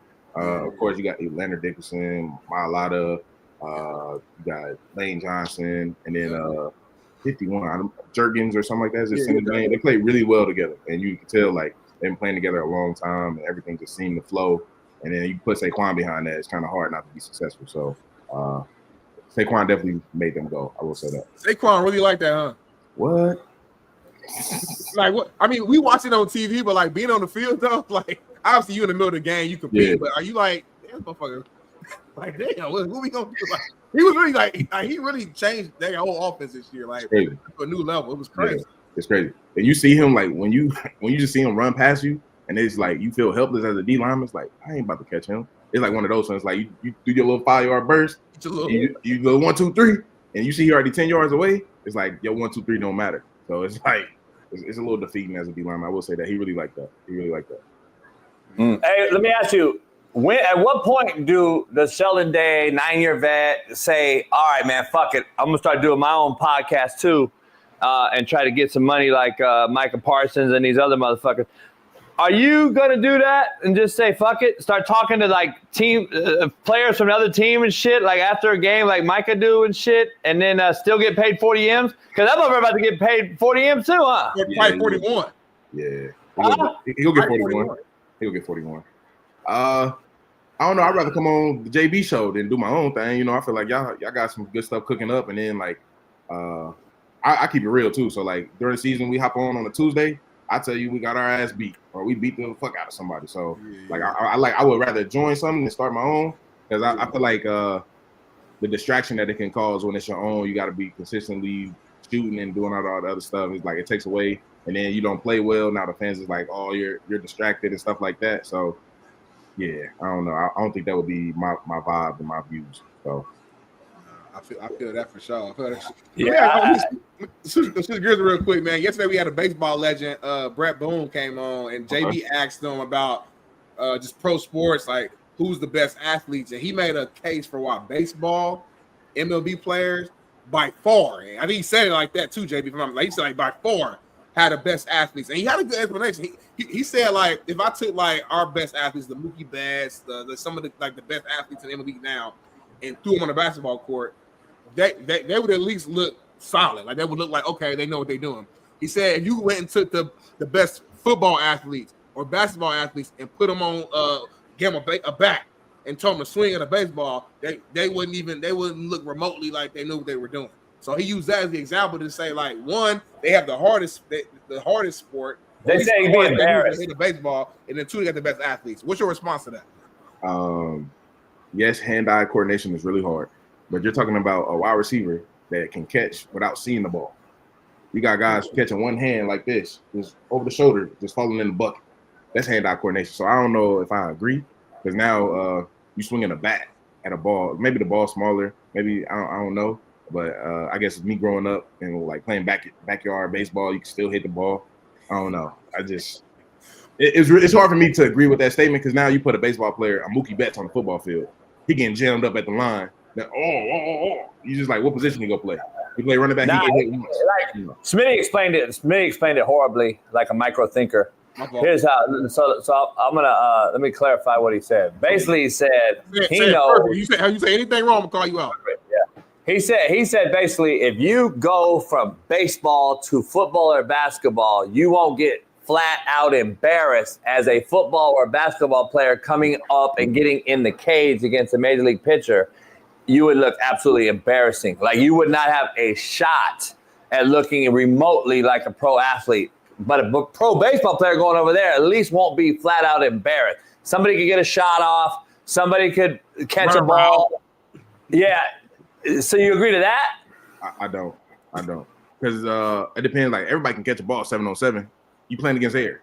Now put a grown man in front of you whose job is to. I agree with that. So it's like, I don't know, like what position. Let's say they play wide receiver.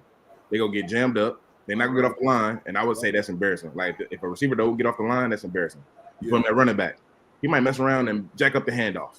So it's just like, I don't know. And then basketball, like, anybody can shoot a deep three when ain't nobody in their face, but they probably try to disrespect you. They're like, oh, he don't play basketball, let me press him, and then you go lose the ball. So what does looking good look like? I think we got to define that. But I will say a fastball coming at me at 100 miles per hour, I'll probably get scared.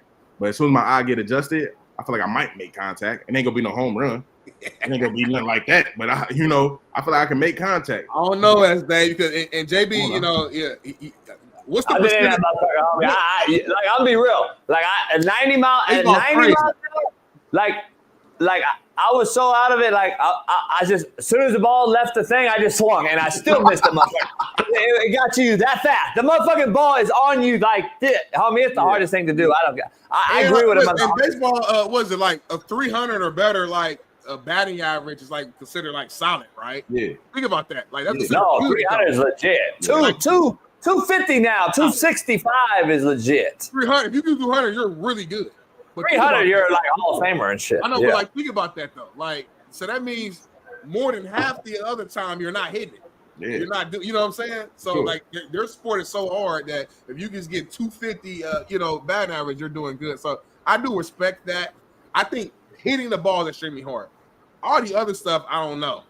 Like I can learn how to catch the ball in the glove. I can go stand on first base. I can Smitty, we're not touching the baseball. I'm just gonna be funky. We're not even gonna. We're not. If we go right now, we should do. We'll film it. We'll go to the batting cage. Yeah, I'm about to say, go to the batting cage. No, I'm not doing it. Why'd you go do it? Baseball is probably the most dangerous sport. All you gotta do is not get hit by the Way ball. more dangerous than football, homie.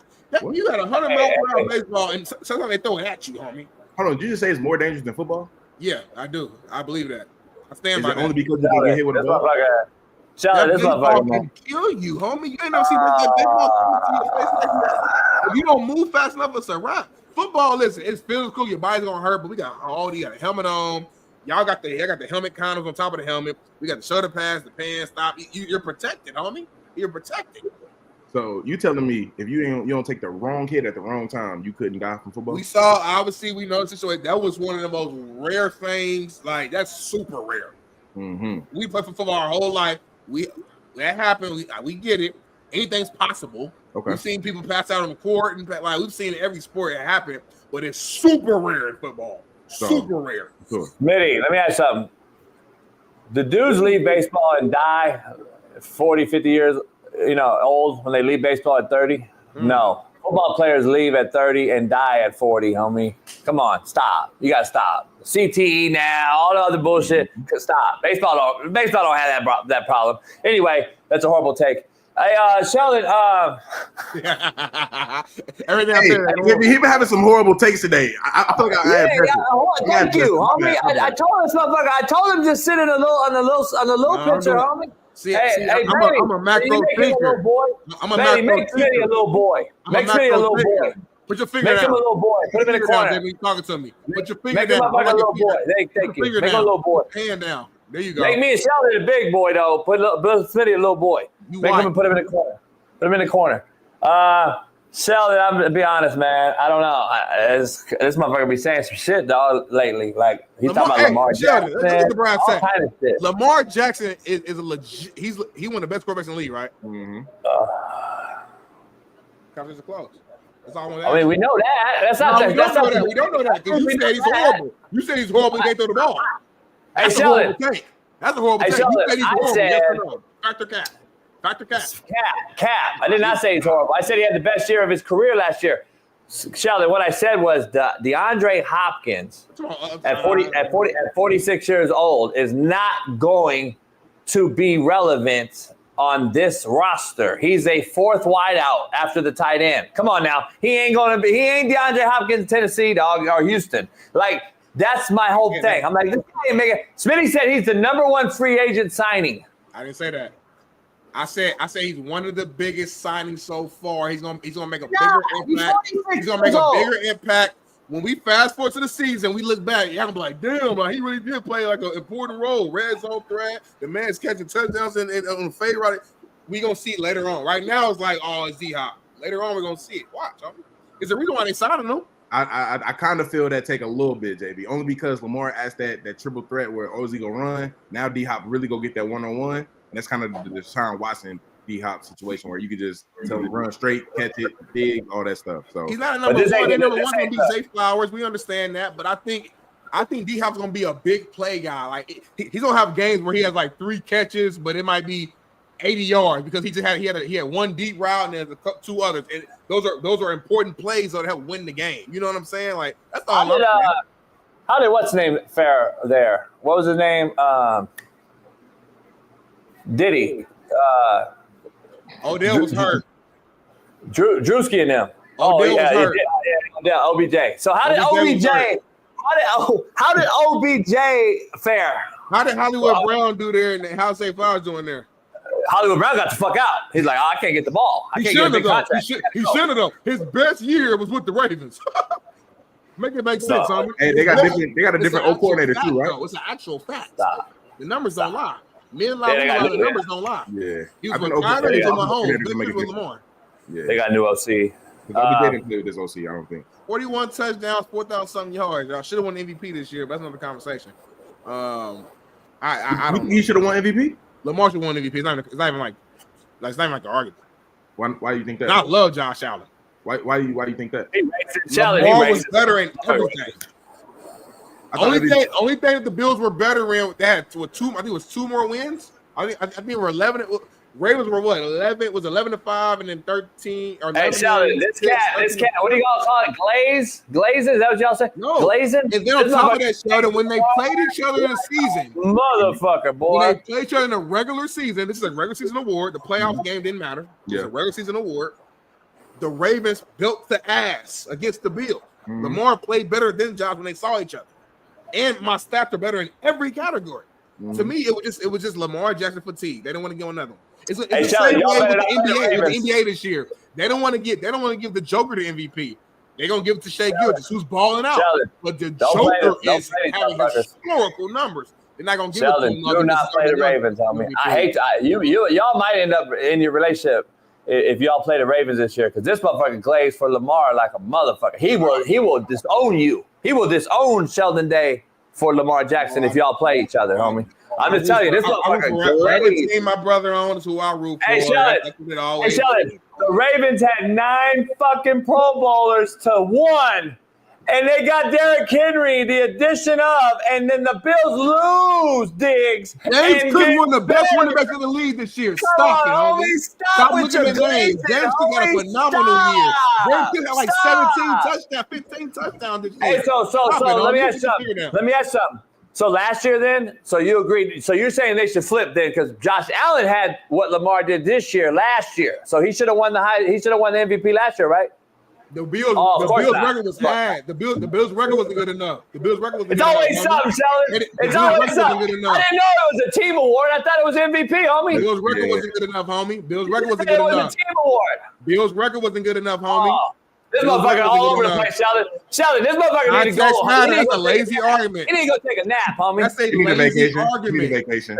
He has so many fucking vacations. This motherfucker got a vacation every week around this motherfucker, and he's still need more. That's a lazy argument, homie. Damn, homie. Lazy argument, homie. God damn, this motherfucker. It don't matter what happens, Sheldon. Lamar will come back. It's Lamar and Deion Sanders. These two motherfuckers cannot be fucked with on this show, according to him. God damn, this is crazy. That's a lazy argument. Hold on. But no, before we leave, because JB likes to. Spectacles on, homie. No, let me go. Sheldon kind of new to the show, so a lot of times JB says stuff that he thinks is like hard, and he thinks he won, and then he keeps on talking, so you can't talk, and then you move on. Let me throw some stuff out to you. So last year, the season that he's saying Josh Allen had all these great numbers and this. The man threw 29 touchdowns and 18 interceptions, homie. He threw 18 fucking picks. We're not counting the fumbles. 18 picks. Keep going. What else did he do? Lamar threw 4 picks this year. It's a whole no. What else did he do last year? Don't just give half-ass. Don't give half-ass remarks. What else did Josh Allen do last year? Name one MVP that's thrown 18 or more picks. Sorry, what else did he do last year? I'll wait. All right, give me Lamar's stats. Now give me Lamar's last year. Give me Lamar's last year. Now we can move on. Now we can move on. You don't want to give Lamar's, though. You don't want to give Lamar's, though. Baby, we got next, baby. Next topic.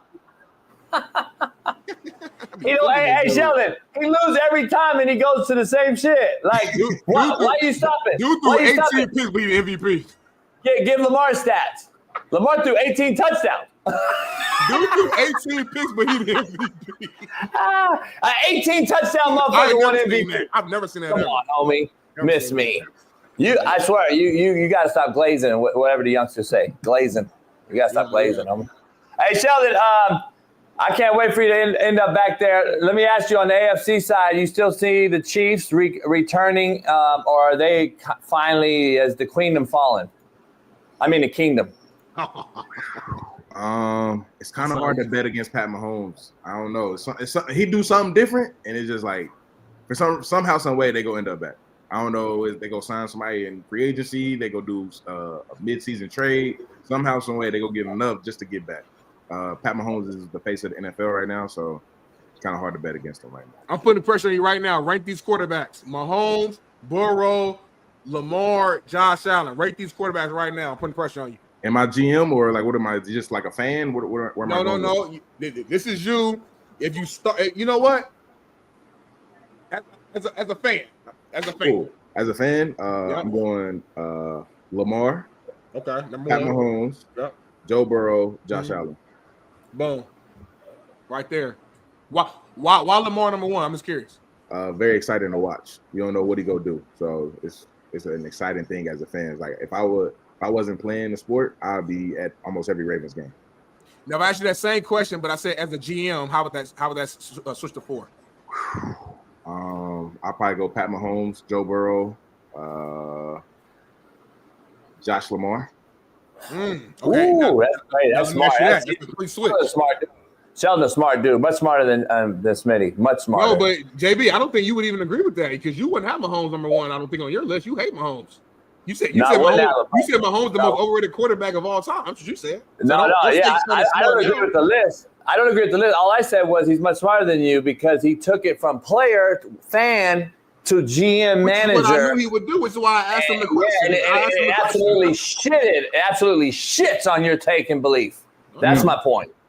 So Lamar is last, bottom line, in everybody's conversation. The thing is, JB, he can't throw a 2-point play on the flat route to a wide open tight end, and he has to do all kinds of shit. Catch the ball. Mark just dropped it, homie. That's my point. You an NFL tight end. You an NFL tight end. Catch the ball, homie. Catch the ball, homie. Yeah, we win. You know what I mean? You an NFL tight end. You get paid millions of dollars. Catch the ball. Stop trying to get I gotta take 6'6" and 240 and do all this old extra shit. Selling. Come on, dollars, homie. You're an NFL tight end with the best players in the league. What are you talking about? But you're the MVP. Without Lamar, you're not even in that position, homie. Wait. Lamar's the MVP, homie. Why isn't the ball right here? 8-play drive. Why the ball right here? 80-yard drive in under 2 minutes and scored a touchdown. You sound like a glazer. Oh, you got white shit right here. You got white shit right here. What are we talking about? Wipe that shit off right here. Wipe this shit off. We know the real reason why you're doing this. Because he's a black quarterback, but we ain't gonna talk about that. So let me ask you this though, Sheldon. You still think Mahomes is the best quarterback in the league right now? Because I don't know more. I think we're stuck on what he did 3 years ago. I think we have to say that publicly because he's won so much. But if you look at what he's actually doing though in numbers, he is not. When the last time he's been special? He ain't been special since. Hold on, homie. I got to stop. You sound like a micro ass motherfucker right now. What are you talking about? So I'm the one that says he's the most overrated quarterback, and you just proved every fucking point I made in a 2-minute rant. I didn't say the most overrated quarterback of all time, homie. He is, homie. He's only been in the league 7 years. All time. Ever. Hold on. You've never this seen motherfucker this. just said. This is the worst quarterback Did he not just say? ever. Did he just not say? Sheldon, listen to what he said. Listen to what he just said. Viral, homie. Hey, Sheldon, this motherfucker just said, since when has Mahomes been good? He's only been in the fucking league 7 years, Sheldon. He only been in the league 7 years. If he's the GOAT of all time and he's only been in the league 7 years, you're asking since when he's been good. I never called him the GOAT. I never called him the GOAT, homie. Who you talking to? I'm saying he's overrated. Can you just prove my fucking point? He's the most overrated of all time. Shit. Yeah, the motherfucker is. He like LeBron, homie. He like LeBron, homie. Oh, you think LeBron the most overrated of all time? Superstar. I'm talking about, remember, I'm talking superstar. Mahomes superstar. LeBron superstar. Most overhyped superstar. Saying LeBron not even in his top 10, Sheldon. Nah, never. Stop it. Come on. But I say stupid takes. That's a micro thinking. Hold on, time out. JB, let me hear your top 10. Let me hear your top 5 of basketball. I got Curry, Sheldon, over LeBron. More head-to-head wins, same era, never shot the job, never left, never had a superstar that he went to. They all came to him. I got Curry over LeBron all day long. And you know Kobe is my 1A, 1B with Jordan, so there's no even comparison right there. I got Kareem ahead of LeBron. I got Magic. I got Bird. I got fucking Kobe, of course. Jordan, of course. And then if we want to get into it, like you said Steph. But Steph's not in your top 10, though, is he? Is he in your top 10? Yeah. Okay, so Steph's 6. All right, so keep going.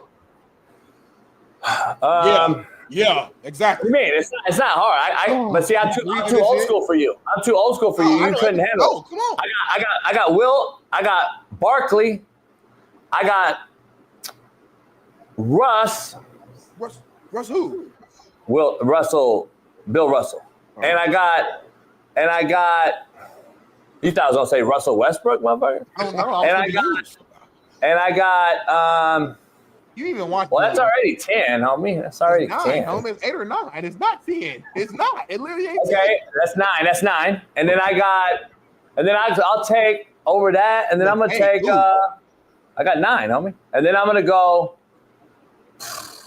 He's struggling. Yeah. Nah, I'm just trying to think position because I don't want to give you all bigs or all small. I'm trying to be fair. Hey, Chad, he's reaching right now, y'all. Yeah. Nah, I'm gonna take the most ball dominant player of all time. I'm gonna take Shaq.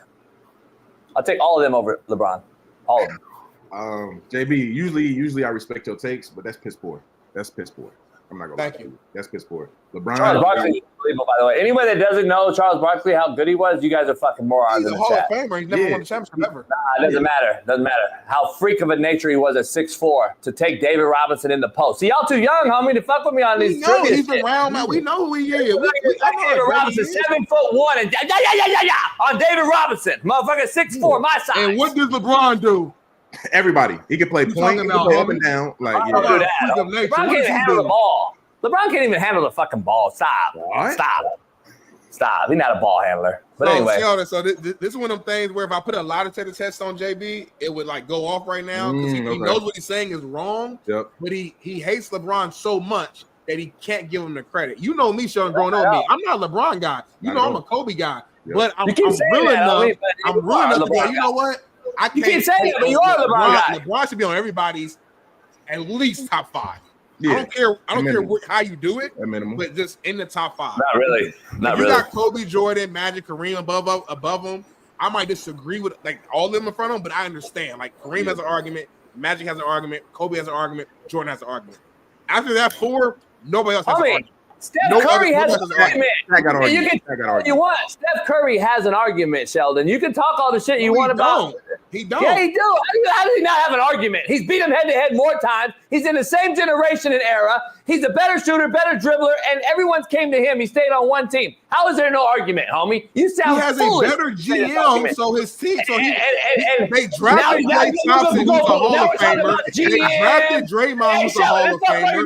Oh yeah, I'm gonna believe I got a great GM. Motherfucker's crazy as hell, homie. I just gave him legitimate facts. This motherfucker want to use GMs now. He want to use GM, Sheldon. When JB has a bad argument, he gets real loud. Ain't no bad argument.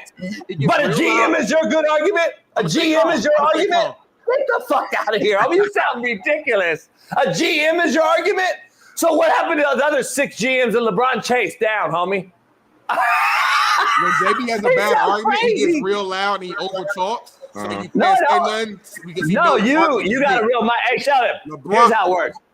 Smitty got a real mic, so like he cuts off my mic, so I gotta yell to get so he knows I'm talking because my mic will get cut out because I got a wireless mic, so I gotta yell. Smitty talks nonsense. He goes to the Golden State Warriors GM as the reason now. And I ain't gonna lie, that he a real deal. He part of our ownership group, and that he's a bad man. Yes. He's a really the reason why I brought that up is because you keep bringing up the fact that LeBron had to He's a new GM. He didn't have the same situation in Cleveland. You think if Cleveland had drafted a Klay Thompson with him, Hall of Famer, and gave him another Hall of Famer, he wouldn't have left Cleveland. He would have been cool. Steph didn't need to leave. You know there's a different GM? Number one. Number two, there's 2 sides of the game of basketball. There's offense and there's defense. Steph can't even touch or see LeBron on defense. Steph is a very average, not his fault because he's skinny and frail. He's smaller. He hustles, plays hard. He's decent, but he's not even touching LeBron when it comes to defense. Never been on an all defensive team ever. He's not better than LeBron against the rim. In pure size and dominance, he's not as dominant. He's not. Again, they did face each other also, and LeBron came back 3-1, down 1-3, and won a championship. And what did? They called on for help. They called Kevin Durant because they needed Kevin Durant to get past Cleveland. They knew in that moment, if we do not bring in more help, we're not going to beat this Cleveland Cavaliers team with LeBron James. KD joins the team. KD joins the team, and KD becomes the best player on that team with Steph Curry. Wait. Finals MVPs on that team. So how you better than LeBron? You ain't even the best player on your team, homie. Hey, why are we wasting Sheldon's time with this? You and I argue this all the time. He's the guest. Sheldon, by the way, he likes basketball.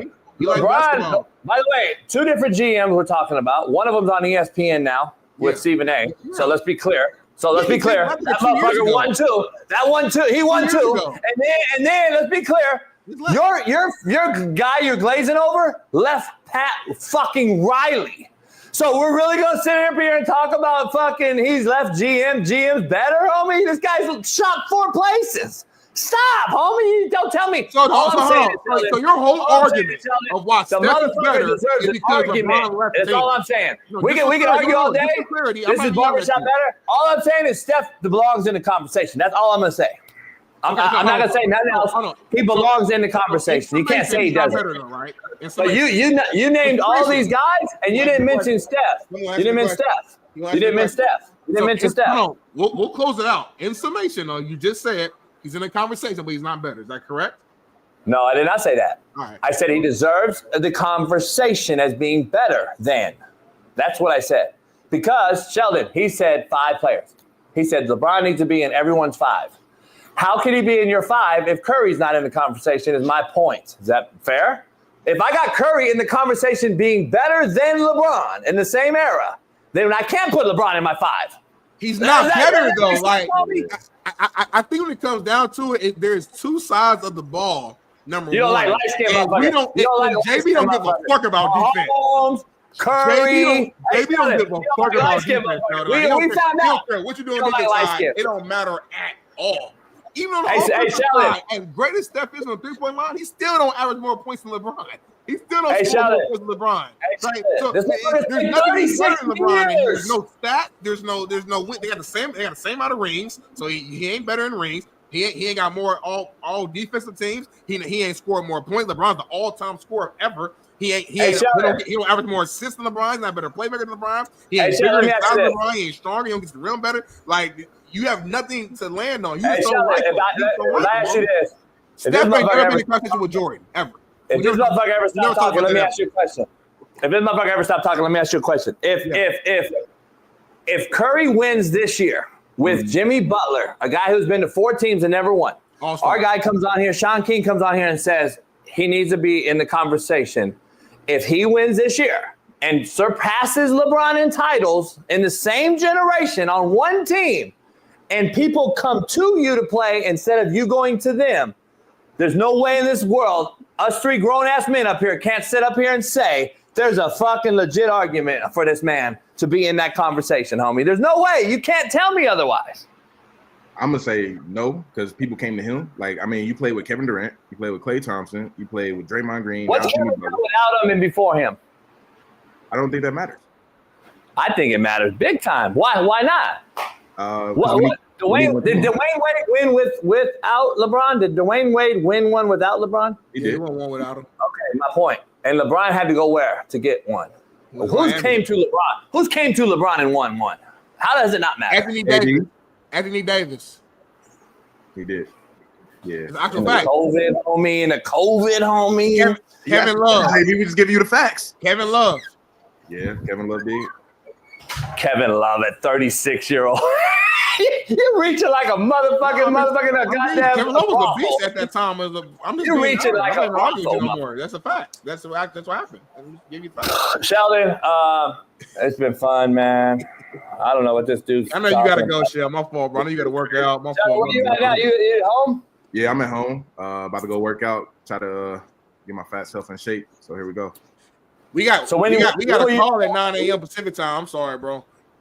Hey, when do you know your destiny? Hopefully within the next 2 hours. Oh, dang. Oh, really? Nice. Yeah.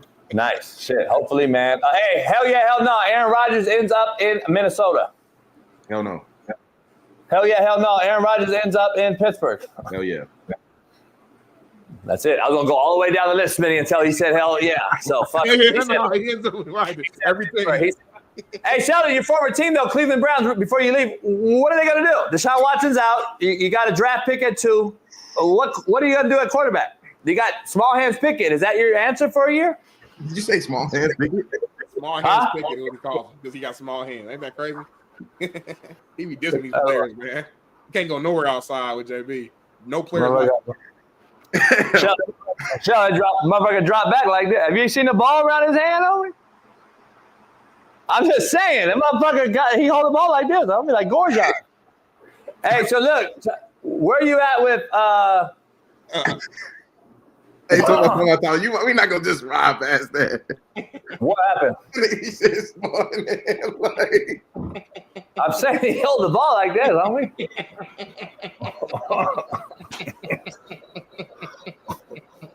Hey, I don't know what they gonna do, but they gotta figure it out. Fucking get a center shit, motherfucker.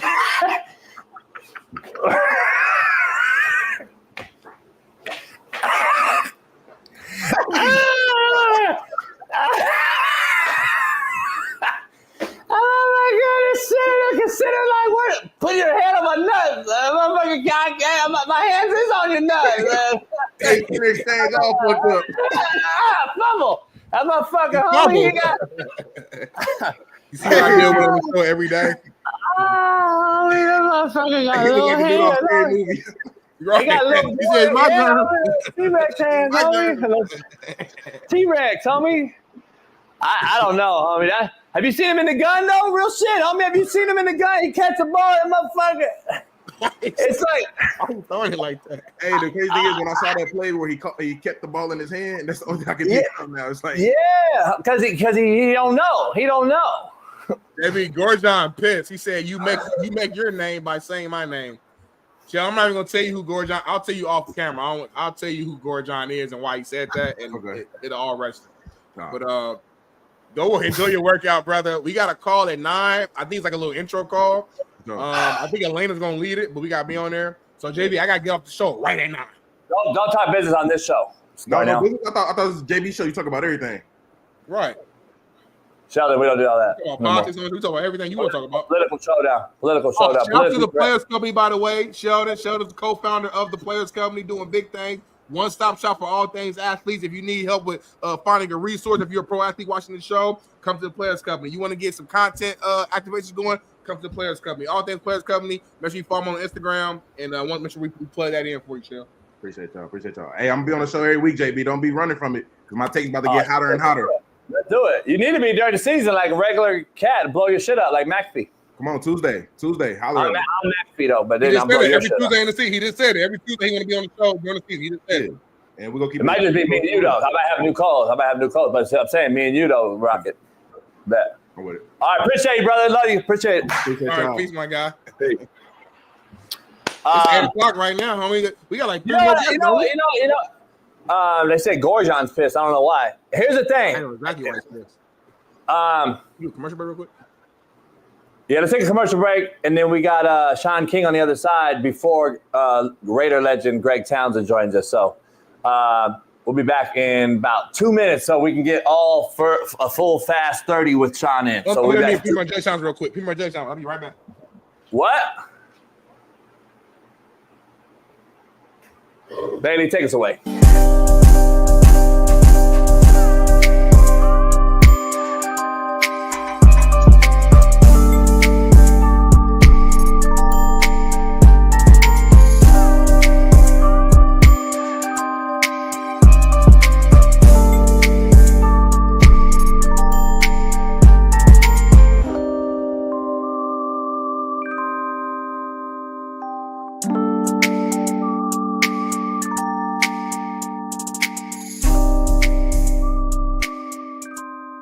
Saw last night, because I don't watch this crazy shit no more. It's just unbelievable how when you get older you find you hear shit whether it's true or not, but you still have a bad taste in your mouth, Smitty. You know, even if it's not true, you know, damn, I don't know if it's true, so I can't fuck with your boy anymore. You know what I mean? Like even if you find out it's not true, and you still kind of don't fuck with it, right? Because it's embedded. I stopped fucking with the Oscars, Holly weirdos. I stopped fucking with it a while ago. But what's happening now, Smitty? Cynthia Erivo, who arrived at the Oscars red carpet yesterday, who looked like this, is what's happening now. What? What's wrong with her? Look at her. What do you think? Do you know this is person? Do you know this is? Did she do something last night? Did she say something crazy? Because I know Cynthia. Somebody I didn't watch a few movies of Cynthia and shows with her. I know a movie called Widows that was fire. I watched a couple. Do you know who she is? She's in the show Luther that I watched like back in 2020, maybe 2023, 2022. I know she's been in music. You know who she is? I know, like, she's a long time actress, been doing shit at a high level for a long time. So I'm just curious. Do you know who she is? Do you know who she is? Actress. I don't know what I'm supposed to say. Like, I don't know her social security number, nothing like that. But do you know who she is? And so you see what movie she's in, and then a handful of stuff that I've seen. Yeah, I'm not her friend. I don't. Yeah, you've watched them. I've watched a couple things that she's been in. Widows, Luther is a TV show. With, if we were walking down the street, Idris Elba is in there. It's a really good show. So yeah, I don't. If me and you were walking down the street and we saw her, what? You wouldn't say nothing about her. Like, being a God-fearing man that you are, you're not tripping. You're like, oh, she's normal. She looks like she's not demonic looking or weird or nothing. And then I find out who she is, and then I'm like, hold on. That's the girl that's supposed to play Jesus Christ in a movie coming up. Oh, for real? But you don't find nothing wrong with that? Did you just say, oh, for real? What is she doing? Did you just say, oh, for real? Did you just say, oh, for real? Yeah. So, see, that's the problem. See, what happens is you automatically call me a hater and all this shit when I come up with the... No, that's what I'm saying, though. But then you don't do the actual deep dive into the research, and then you find out, damn, I'm a God-fearing man. This bitch is a demonic motherfucker. She playing Jesus Christ. My Jesus Christ in a movie. But nothing's wrong with this. Is she demonic? Well, I mean, that's a demonic outfit. Or are you just like saying, I'm just asking you for real. Like is she, do you have actual facts? Is that a normal outfit? You see that outfit? Of what she's done in the past to show that she's demonic, or you just look at the outfit? I mean, have you seen? I'm just asking you a question. I'm not trying to. Well, no, I'm asking you that right there. What do you think? No, I mean, the bitch look like Witch of Eastwick. Fuck with me. I'm just funny you mentioned Witch. I'm not hopping on to watch Jesus Christ play her. No, it's funny that you mentioned Witch List, because I think something she's famous for is it's like a musical called Wicked, which is about like witches. Like, she's on there. I think that's why she's even here. I think that's why she's there on that stage, which could maybe be a connection as to why she dressed that way. I don't know. I don't know for a fact. I'm just reaching because we don't know the facts. So we're giving our opinions on this picture. It's not Halloween. She was on Wicked, and Wicked, I believe, is why she's there in the first place, because she might win an award, or maybe she did win an award. Is why she dressed like that. It's kind of ironic that you said that. That's just my opinion. You don't have to agree with my opinion, but I'm allowed to say that. Contrary to belief. And then my opinion would be like, you sound crazy. And you're allowed to say that. Here's the issue. Like, so is this a Halloween costume event or the Oscars? It's the Oscars, homie. Oh, then I never knew an Oscar award winner to dress their part that the movie they played in. I never seen it. I've been watching Oscar for about 30 years.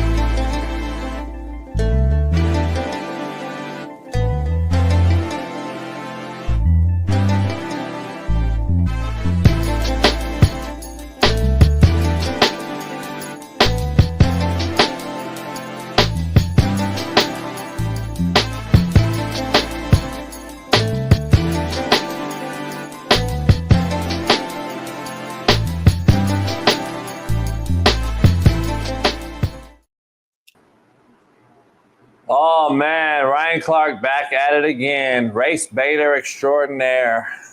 Fuck. He said Shedeur Sanders taking heat because he's black. Oh, he did. Yeah, he did. No way he said that. Your camera blurry as fuck. No way he said that bar for bar. No, he did. He said it's not even because he's Deion's son, and it's not because he does crazy shit online or nothing. He just said he's because he's black, homie. Bar for bar, that's what he said. That's crazy. Yeah, that's what he said. Even you don't believe in that. I don't believe he said that, though. Yeah, we'll see. I gave it to Bailey. Let's see what he say. Shaun logging in right now before we get legendary Raider. I should have been logged in, though. Don't he come on at 8? He should have been logged in. He said you always take commercial break at 8 until 8:07. Is that that was his exact bar? No, I don't even know. That's a damn shame. I don't even know what he's saying. But can we do some before we do the Ryan Clark thing, Bailey? Can we do the do you got the Listerine thing? I want to do what's happening now. Let's do that right. Yeah, we can do what's happening now. I knew something was off. Let's do what's happening now. Brought to you by Bet US. Go to Bet US right now. Use the promo code JB. Why are you so small on the screen? What's going on? What's happening now? What's happening now? There go you right there on the left. That's you on the right. Take a listen to this, man. Let's watch a video right out the gate, and then I'll discuss it. But take a listen. What's happening now? Use mouthwash. So 2 out of 3 Americans use mouthwash, and there's 2 out of 3 Americans that have an unsafe elevation in blood pressure. So we took normal, healthy individuals. We gave them mouthwash for 7 days, and then stopped the mouthwash. 4 days later, we brought them back. 7 days after starting mouthwashes, in some cases, we saw a 26 millimeter increase in blood pressure. Whoa. So the only thing we did was kill the microbiome. And mouthwash is available to everybody. Yeah, I mean, 200-something million Americans that wake up every morning and use it. Mouthwash completely kills the oral microbiome, shuts down nitric oxide production. That leads to an increase in blood pressure, erectile dysfunction, and early onset of Alzheimer's. Fuck! That's why. That's why what? Huh? That's why what? Oh, no, none. Anyway. Everything working properly? Everything cool? Fuck. Fucking mouthwash. I knew they were trying to kill us, but damn, I didn't realize it was in mouthwash. It's always something that you don't expect. You know what I'm saying? I heard they trying to kill the dogs off by putting some shit in the water. You know, kids got the lowest, T levels ever, little boys. And now they putting it in our mouthwash, homie. You been straight every day, but you don't use it every day? Not mouthwash every single day. Specifically, like a couple days a week, I'll use it. But you know what I use? What? I use an old remedy. My grandma, man. Shout out to the old heads, man. They knew shit way back in the day. Probably before mouthwash was invented. That's why they use other shit. I use apple cider vinegar, honey, and water, and I rinse with that. Apple cider vinegar, honey, and water. It makes sense. Yeah, I know. Apple cider vinegar do a lot. It's hard, homie. It's hard. It's a bad taste. But it eliminates the alcohol, homie. Alcohol is not good for your fucking internal body. I don't give a fuck what alcohol. I'm talking about true alcohol. Let's bring in our main man, our guest of the hour. Let's introduce him right. Super Bowl champ, Tulane legend, Tampa Bay Buccaneer, Super Bowl champion, Shaun King.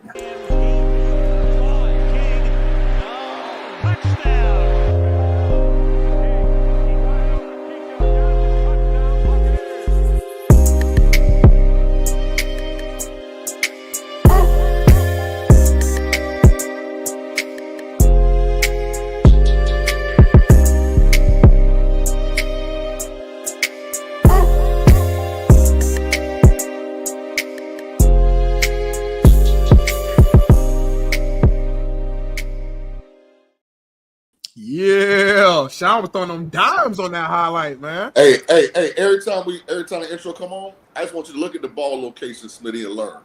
Okay. Just watch the ball. It's like a long handoff. That's what I used to tell my guys. Just get open. Right there on them. How'd you do that, though? How'd you get it right there on them, son? Practice. Okay. I got highlights, too. You still throw right now?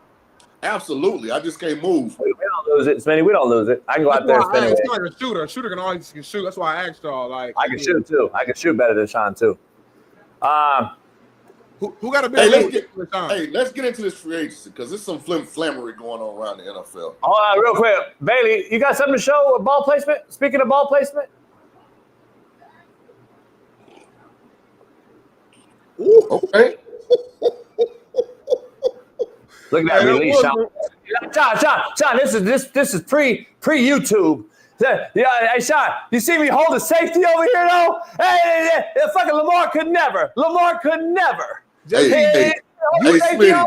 JB, you have a little Phillip Rivers in your drop, and you release a little bit. A little Phillip Rivers. Kurt Warner, Trent Green. Yeah, I got what we call three-quarter release. Quick, get it out quick. Smitty. Hey, JB got it from the mud. They didn't even have no chalk to get the line all the way from sideline to sideline. He didn't even know where he was going at. That's Compton. Hey, Shaun, that's Compton, homie. It might have been a bottle cap, fucking the top of the fucking thing. Cut your whole arm off. I had my boy cut his foot off. Yeah, it's no joke. Hey, shout out to Compton, man. We got some partners here at the lounge in Vegas. This from Compton.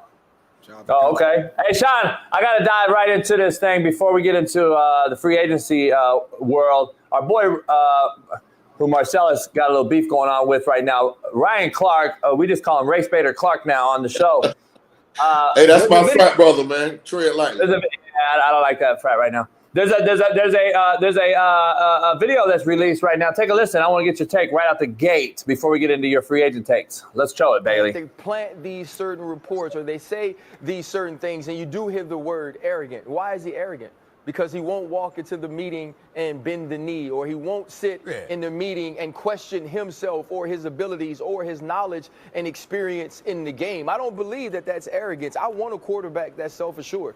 I want a quarterback that could cut the film on, and when you ask him a question about why did you make this mistake or why did you make this throw or why was this the right read, I want him to be able to regurgitate that to me like he's in the play at the moment, the same way a coach or an offense coordinator would, because that's what he's going to have to do. And I've had conversations with Shedeur Sanders, and he can do that. We all know that it's not just about him being Deion Sanders' son. It's about the bravado he carries. It's about the fact that he looks a certain way. It is about the fact that the color of his skin sometimes at that position can be questioned. And I believe Shedeur Sanders is going to have to deal with that until he gets on the field. Now, I want Shaun to respond first because Shaun is a black quarterback who was drafted and who was highly touted. What's your it's my first time hearing this, by the way, too. So what's your initial thoughts on that overall take? The overall take. I got a lot of respect for Ryan Clark. What's up, Newt? But that take is bogus. Because I felt the same way about Will Levis. I thought Will Levis was arrogant, overconfident, too in love with his ability when he hadn't done a whole lot. So it's not a color thing. It's an evaluation thing. When you go and interview for a job, there's a certain decor that you have to have if you want to get that job.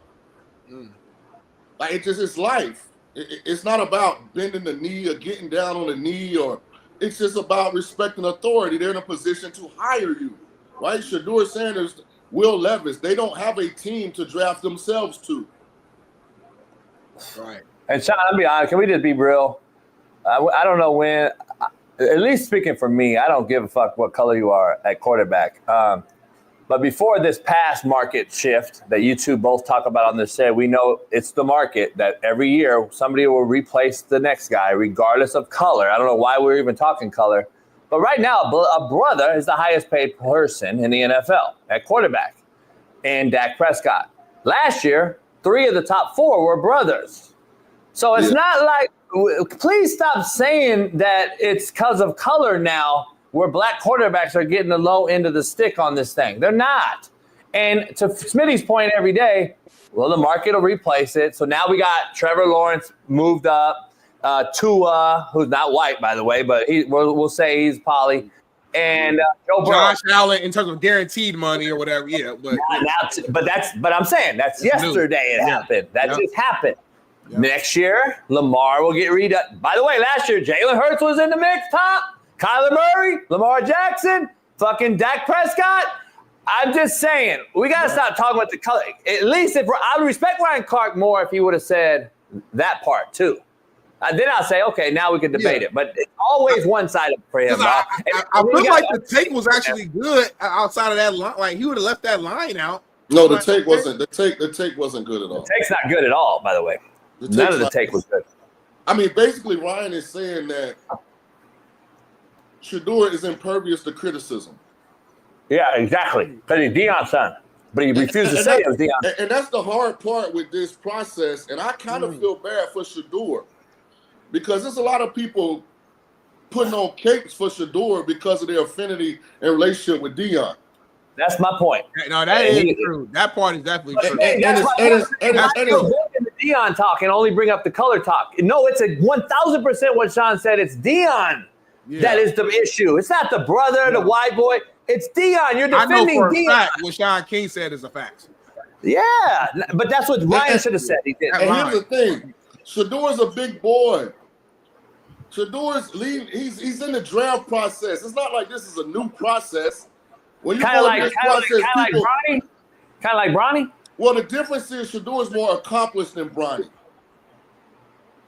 Like if Shedeur's dad wasn't Deion Sanders, Shedeur is still a draftable player. I don't agree with that. So you don't think he's draftable, JB? I guess in this era, yeah. Oh, I was about to say, get out of here with that shit. Now, I guess he draftable. I'm not saying, but he's not no first, second pick. Okay, right.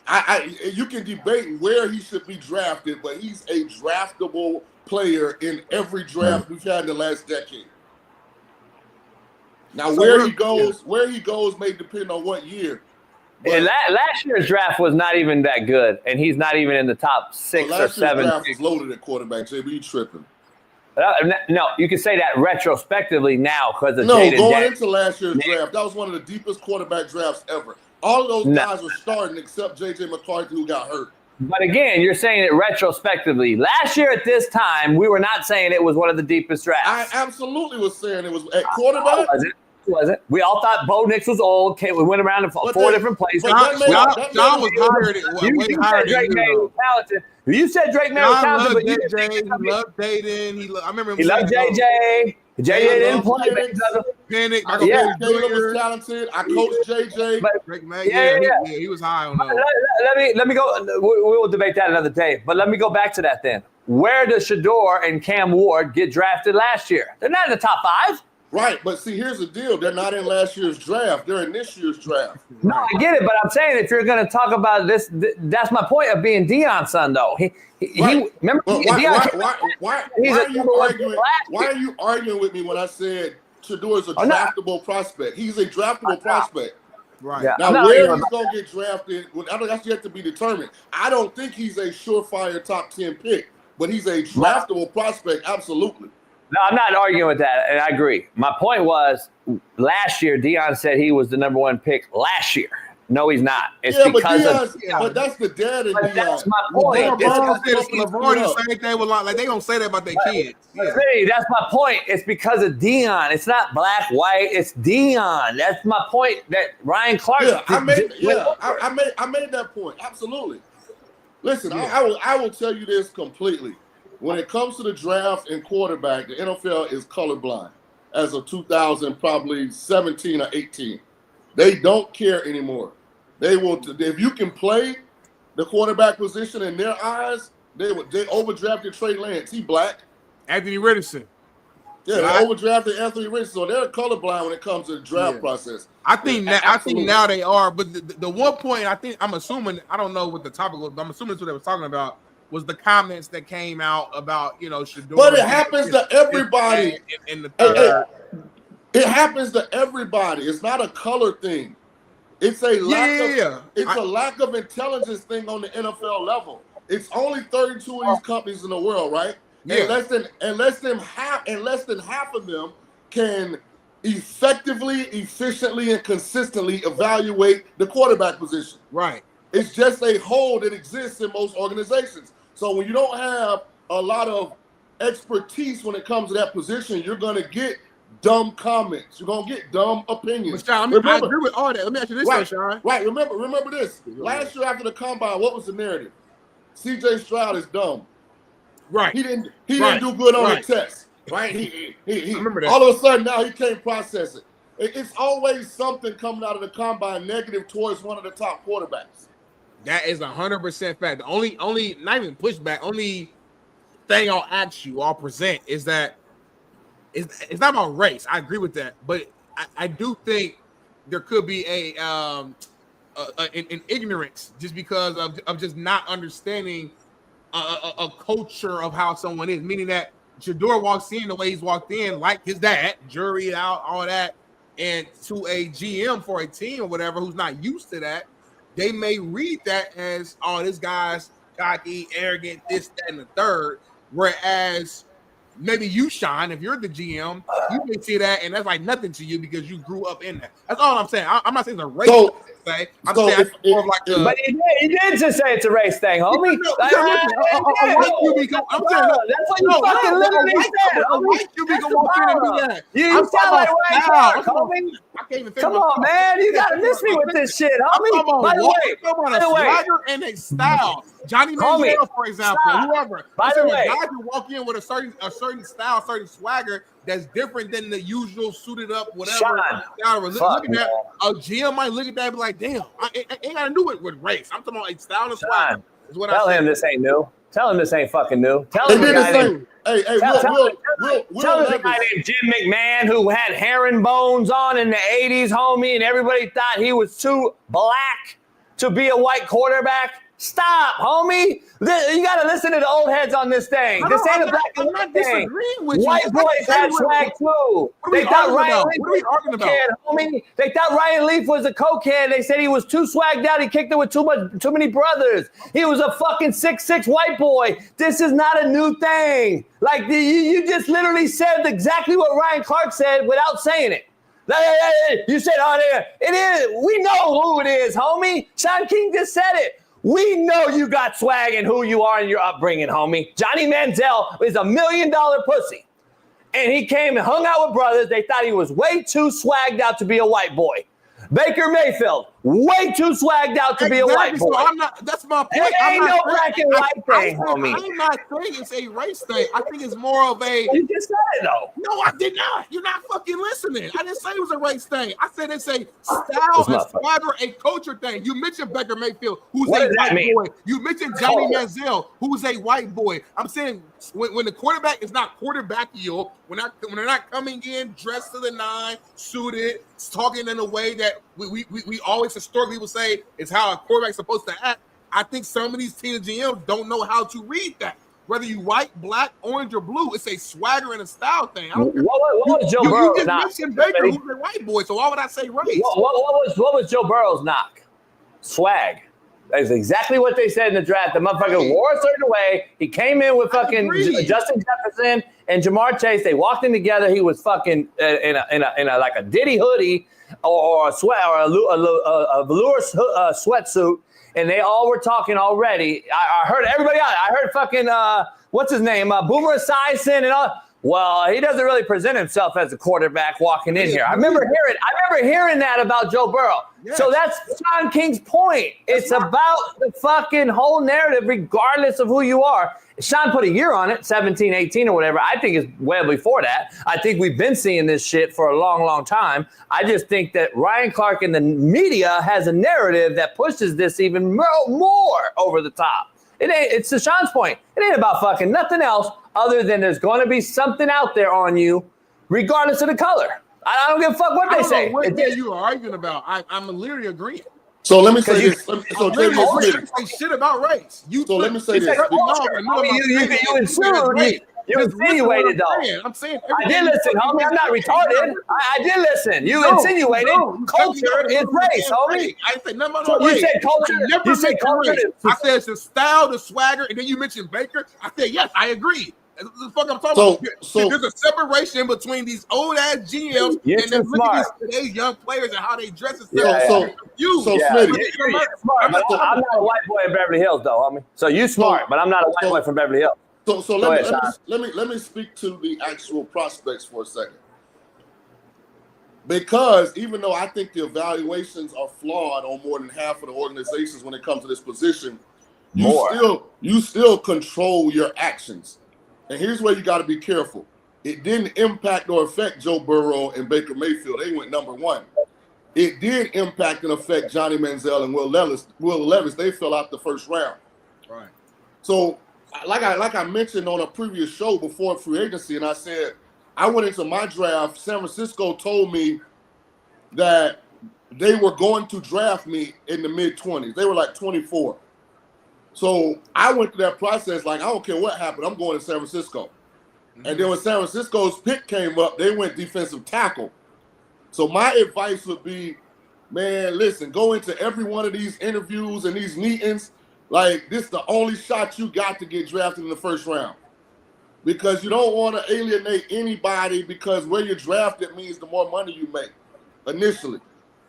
Right. So it's a duality to it, but none of it's based on race. It's just some guys got big time swag, big time energy. Some teams don't want that.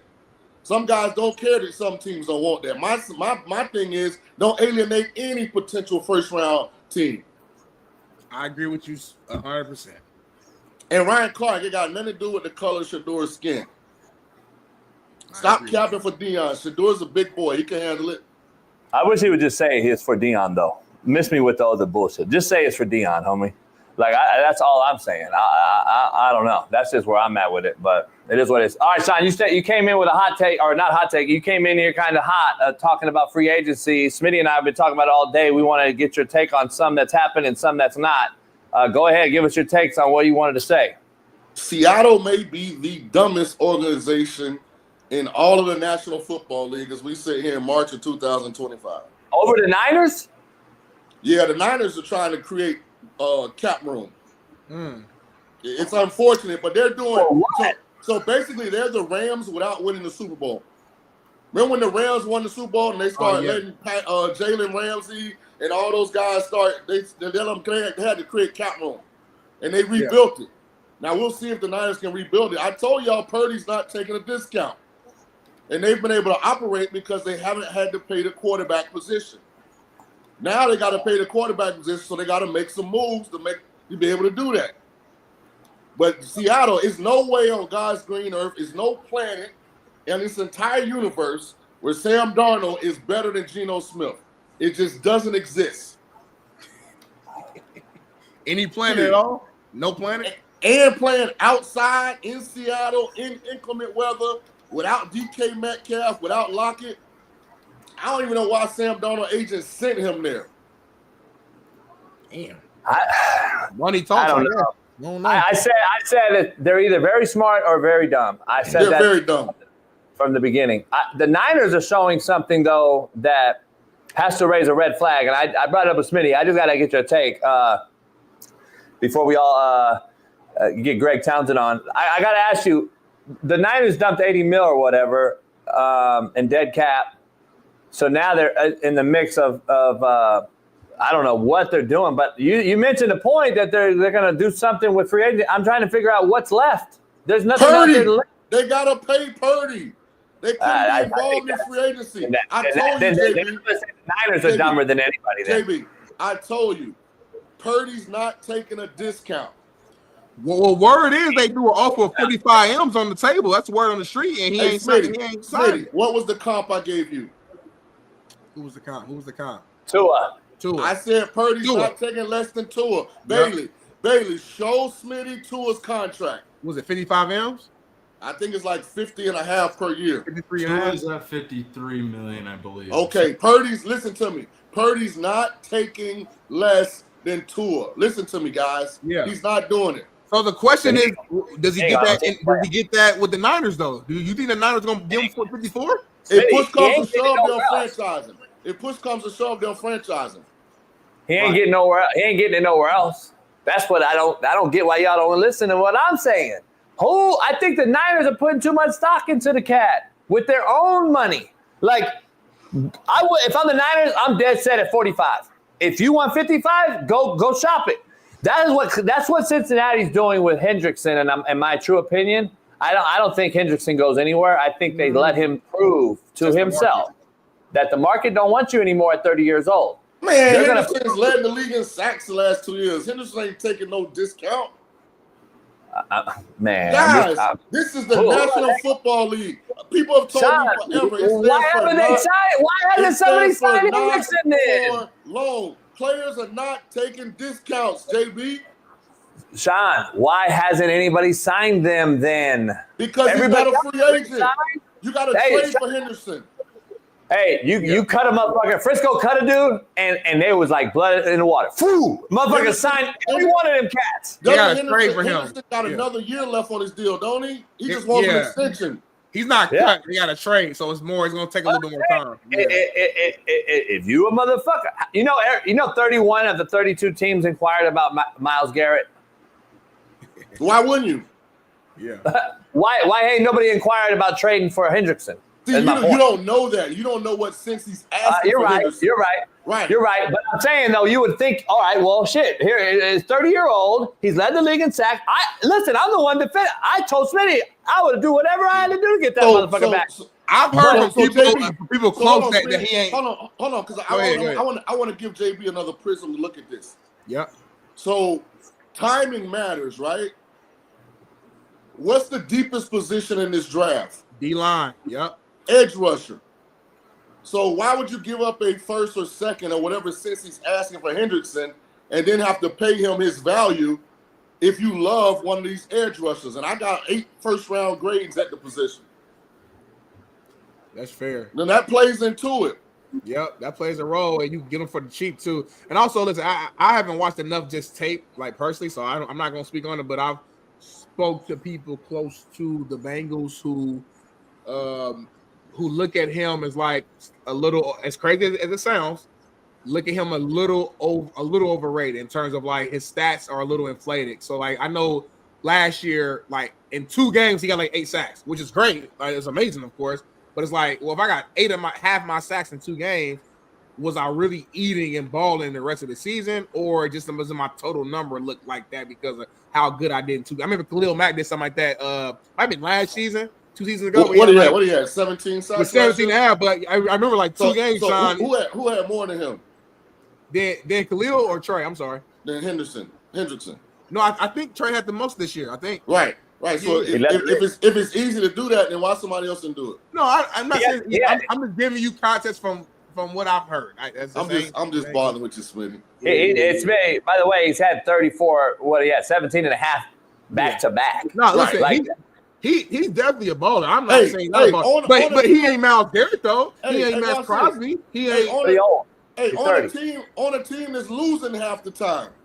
So it's not like he's in these great pass rush situations in the second half. The Bengals be playing catch up most of the time. Yeah. All I'm saying is, as great as his stats is, there are levels though. Like we can all sit here and be like, he ain't no Myles Garrett. Is that like okay to say that? Yeah. Right. Okay, yeah, but you can't say he's not. You said the other day though that he was no impact on the defense. That was horrible. I said you're crazy as hell. He was full impact on the defense. That was bad. He's the only impact on the defense that's bad, and he's even better without any other players. I'm saying I don't know how much the impact he was. He has no other players, Smitty. Like I'm just saying. My eyes work too. He has 0 fucking players on that defense. I like you got the kills on the field. They really shift the offense and they move wings and tight ends and overload one side of the line. It's like much more. Like I see Myles Garrett's impact on the Brown defense much more than I see Trey Henderson. Just from my blind eye. And again, ballers are on that defense, homie. Come on, man. You act like you played at Ball State alone on defense. No, come on, man.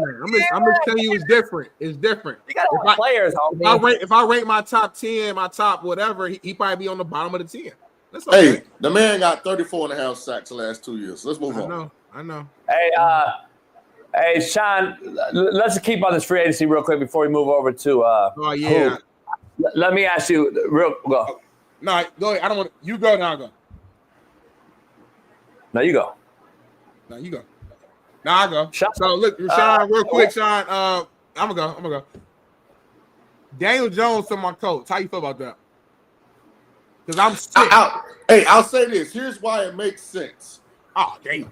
Is that Anthony Richardson in the picture, or is that Smitty? That's Smitty with a big ass neck. Look at my neck and my shoulders real quick. Be real. I'm big. Shaun, he look like a little wet behind the ear, little boy though. Dog. Hey. Speaking of dogs, he looked like he put ranch on his spaghetti in that picture. He really do. What you look like, Shaun? I'm about to roast your ass too. I ain't 2 seconds off you. Hey, speaking of dogs, we got to get on to our dogs. Speaking of dogs, we got a legendary dog. We got a legend joining us. He joined the show before. I don't know if there's many people I speak more highly of than this guy. I got to be around him as a Compton College junior college player. Greg got hired. Was in our weight room throwing up 315, showing motherfuckers what to do. Compton in the house. It's Compton in the house, man. A true Hub City OG. Our main man, Raider legend, all-time sack leader, Greg Townsend joins the show. Yeah. How you doing, guys? How's everybody? What's up, man? We're good, brother. Are you on the phone, Greg? Yes. Do you just turn you hear it me? so it? Yeah, we hear you. You. Turn the phone so it's sideways. Perfect. There we go. What's up, brother? You in the LBC? I'm still in the LBC, bro. I'm not going anywhere. That's right. I got my boats down there. I'm gonna hit you up and come out on the boat. It's in Long Beach. I would love that, man. I would sure love hooking up with you because I remember when you called me on my birthday last year. That was huge. That was huge. Hey, hell yeah, it was funny, man. Because I had Howie Long, Smitty. On the phone. I remember you told me that story. Yup. At that And event, it was Greg's right? birthday. It was Greg's birthday. I put Howie on the phone with Greg, so it was good shit. Hey, I'm right there in Marina Pacifica, Greg. I didn't hear you say it again. I'm right there in Marina Pacifica. Okay, good. So you're right down the street. Yeah, so we'll get you out there. We'll go on the water, man. I don't know if you know Shaun or not. Shaun King. What you talking about on the boat? Yeah, on the boat. Oh, I don't do boats. I don't do boats. Now that's BPS. Only if they dock, I might get on it. But if it takes off, I got to get off too. I'm right there with you, OG. I'm right there with you. Because JB can't drive. I mean, I can swim. I'm a good swimmer, but I'm just not, into trying to have a good time and then turn around and try to rescue myself. Right. I don't want to do that. It ain't working. Hey, we'll just chill slipped up. We'll just dock up. Okay, yeah.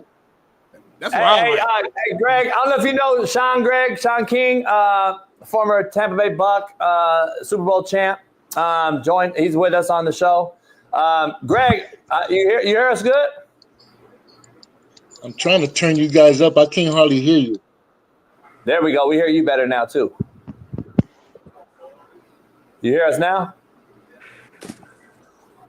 Can y'all hear me okay? Yeah, we can. You hear us? Okay. Are we low? What you was going to say, JB? I know you were talking about your co-host. Yeah, so Shaun King. Shaun King played for the Bucs, quarterback, won a Super Bowl. Just introduced him to you. What's your take on the Raiders hiring Pete Carroll right out the gate? I like that. I like that move a lot. I think Pete is perfect for that spot because lately what we've been having with the Raiders is you get this one-man show with Max Crosby, right? Yeah. A guy that's showing a lot of energy and a lot of flying around with a lot of enthusiasm, and it didn't seem to have an effect on the team. I didn't see the rest of the guys trying to get on board with some of that. I think if you get 11 guys on one side of the ball that's really trying hard to get a quote-unquote 3 and out, therefore you need all 11 guys flying around the ball. So I'm more confident that Pete is the kind of guy that's that preaches and practices energy all day long. Yeah, you're right. So, you're saying the whole team will match Max Crosby now, and it'll look like one damn motor running. Well, I'm hoping somebody step up and go above that. You know what I mean? It's just not all about matching that. It's just about going beyond that. I mean, if you would have told me, hey, Greg, when you get in the league, can you match Howie's energy? No, I want to go past that. And so therefore, don't go thinking you just going to go match a guy. Yeah. Go there and try to outdo the guy. I mean, they go to measuring stick. Now go beyond it. Good point. Shaun? I think Pete Carroll is what the Raiders needed because they needed credibility. They haven't had that since John Gruden left. Josh McDaniels was kind of a retread that hadn't had success. As much as we wanted AP to be successful, he really didn't get a fair shake, but a lot of people didn't think he should be the head coach. You bring Pete Carroll in, and his resume says program builder, whether it's at SC, whether it's at Seattle. So there's a credibility that comes with that. And the reason whether it says the New York Jets, huh? Right. and Greg, I live here in Vegas, and the Raiders needed credibility. Like it's amazing because when we played the Raiders in Oakland, that was a home field advantage. Like you came out that locker room, and it was like, damn, like these some fools. Like we got in Vegas for whatever reason. As much as they love the Vegas, when you go to a Raiders home game, it's damn near a away game because people sell all the tickets. So they needed somebody of Pete Carroll's stature to come in and kind of galvanize the community. So I like the hire a lot.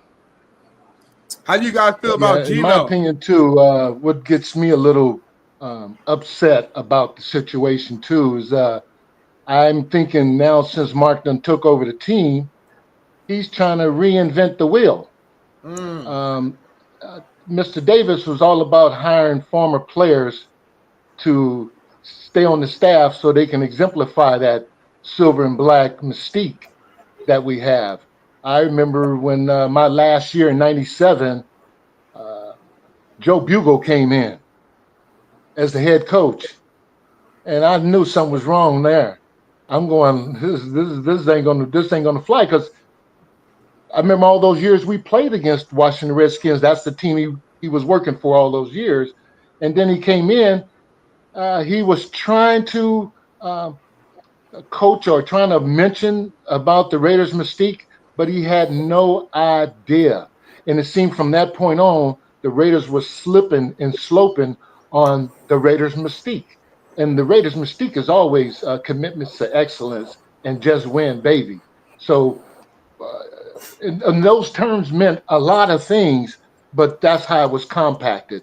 And for a guy to come in that used to hate us, I would think, because we beat him every time, that he couldn't come in there, had that good feeling about making us more successful when you kind of went through your coaching career hating us, because I understand a lot of coaches hated us. No doubt. For sure. No doubt. Smitty, go ahead and ask. Yeah, I was ask you guys. Start with you, Greg. How do you feel about the Geno Smith coming over, taking the QB1 spot for your Raiders? Do you like the move? Do you think he brings some stability to the offense? I do like the move, because I think with him and Pete Carroll's relationship, that's going to already be set. So therefore, we can get past that part. All we have to do is get in there and start leading the team as he brought Geno over to do. And what I would like to see, because here is where my bias lies in the league. Some guys get everything they want, some guys don't. And I hope they give Geno everything he needs to be successful, and not just depend on Geno, driving the team up and down the field. We need running backs, we need receivers, we need offensive linemen. So help us. Hey, Greg, I don't know if you, Shaun was going to ask you, but do you like Geno over Russ Wilson, who has the same relationship? Oh, yeah. Geno's on his upside to me. He's on the upside where I think Wilson is leveling off or even declining some. So I agree. I'm about favoring Geno, for that purpose. Hey, let me say this. How about you guys? Y'all like Geno or Wilson? Yeah, I like Geno right now. Russ is ass. Russ is trash, by the way, in 2025. Russ stinks. That's for you, Mike Tomlin. If you line up with Russ next year, y'all first round playoff exit again. Geno Smith is one of the top 10 ball spinners on the planet. Like, I'm just telling you, if you put all the quarterbacks in this world at a park, Geno one of the top 10 ball spinners. Now, I like what I've been seeing out of him since he's been over Seattle. His game's just been going up and up and up. And Greg, watch this. Now you're taking him out of the elements. So instead of playing in the cold and the rain and the wind in Seattle, he's coming indoors for half his game, where that ball gonna come off crisp and pure every game. So if they can just get a little better around him, like you said, they upgraded massively at quarterback. And people keep forgetting this. They like Aiden O'Connell. So this allows Aiden to develop behind a consummate pro. Like, one thing you say about Geno, the Jets was a complete disaster. He played bad, he got beat up, all of that. But he learned a lot. He went to Seattle. He was a good soldier for a long time. Good teammate to Russell Wilson. And then when he got his shot, he took advantage of it. So now you're getting a mature, experienced player that's also an elite ball spinner. I think this was a perfect move by the Raiders. Now, I am a little concerned. I want to get your opinion on this. They haven't really solidified the trenches in free agency. They haven't solidified what now? The trenches. I thought they would have been more active acquiring offensive linemen and more defensive depth for Wilkins and Crosby. Well, my feelings on that is, it ain't that many good offensive linemen in the league. That's one position that it's lacking a lot, and it ain't because of the players. It's because of the coaches. I don't think guys are getting coached up enough to be successful in the offensive line department. So therefore, I think the pickings is slim, unless you got somebody over there that can coach him up, like a Tom Gable. I know he's a good coach over there. I know he worked with Pete for a lot of years too. So hopefully that combination can get back. Yeah. Hey, Greg, I know you and I have had these personal conversations years ago, and they were great. Without telling too much of the story, but explain to the audience how important having that quarterback that is one of the fellas in the locker room, how that resonates to winning games in the NFL. I remember years ago you broke down the quarterbacks and how you ranked them, from Jay Schrader to Plunkett to Hostetler, and how some of them would kick it with the homies and the fellas, and some of them would go home after the game instead of drinking and chilling. Explain, do you think Geno's one of those guys now? And explain how important that is. That's hard for me to answer about Geno, but the way I came in the league and a person, I've been playing football since I was the 4th grade. But I never had a quarterback come over and put his arm around me and tell me, "Hey, let's go get a beer after practice." The famous Jim Plunkett, is nobody better than him. I mean, Jim could talk to you on every level. He wasn't one of them quarterbacks that was always seemed like he's concentrating and focused on his game or the playbook or something. Jim was a normal guy, and it always made you want to. I grew up not liking quarterbacks, even if they my own. But my point is, Greg, Jim was you're kind on 2 of quarterbacks now. approached me in a way that I could relate. So it was Greg, he was always relatable in that sense, and that's why I respect Jim Plunkett to this day.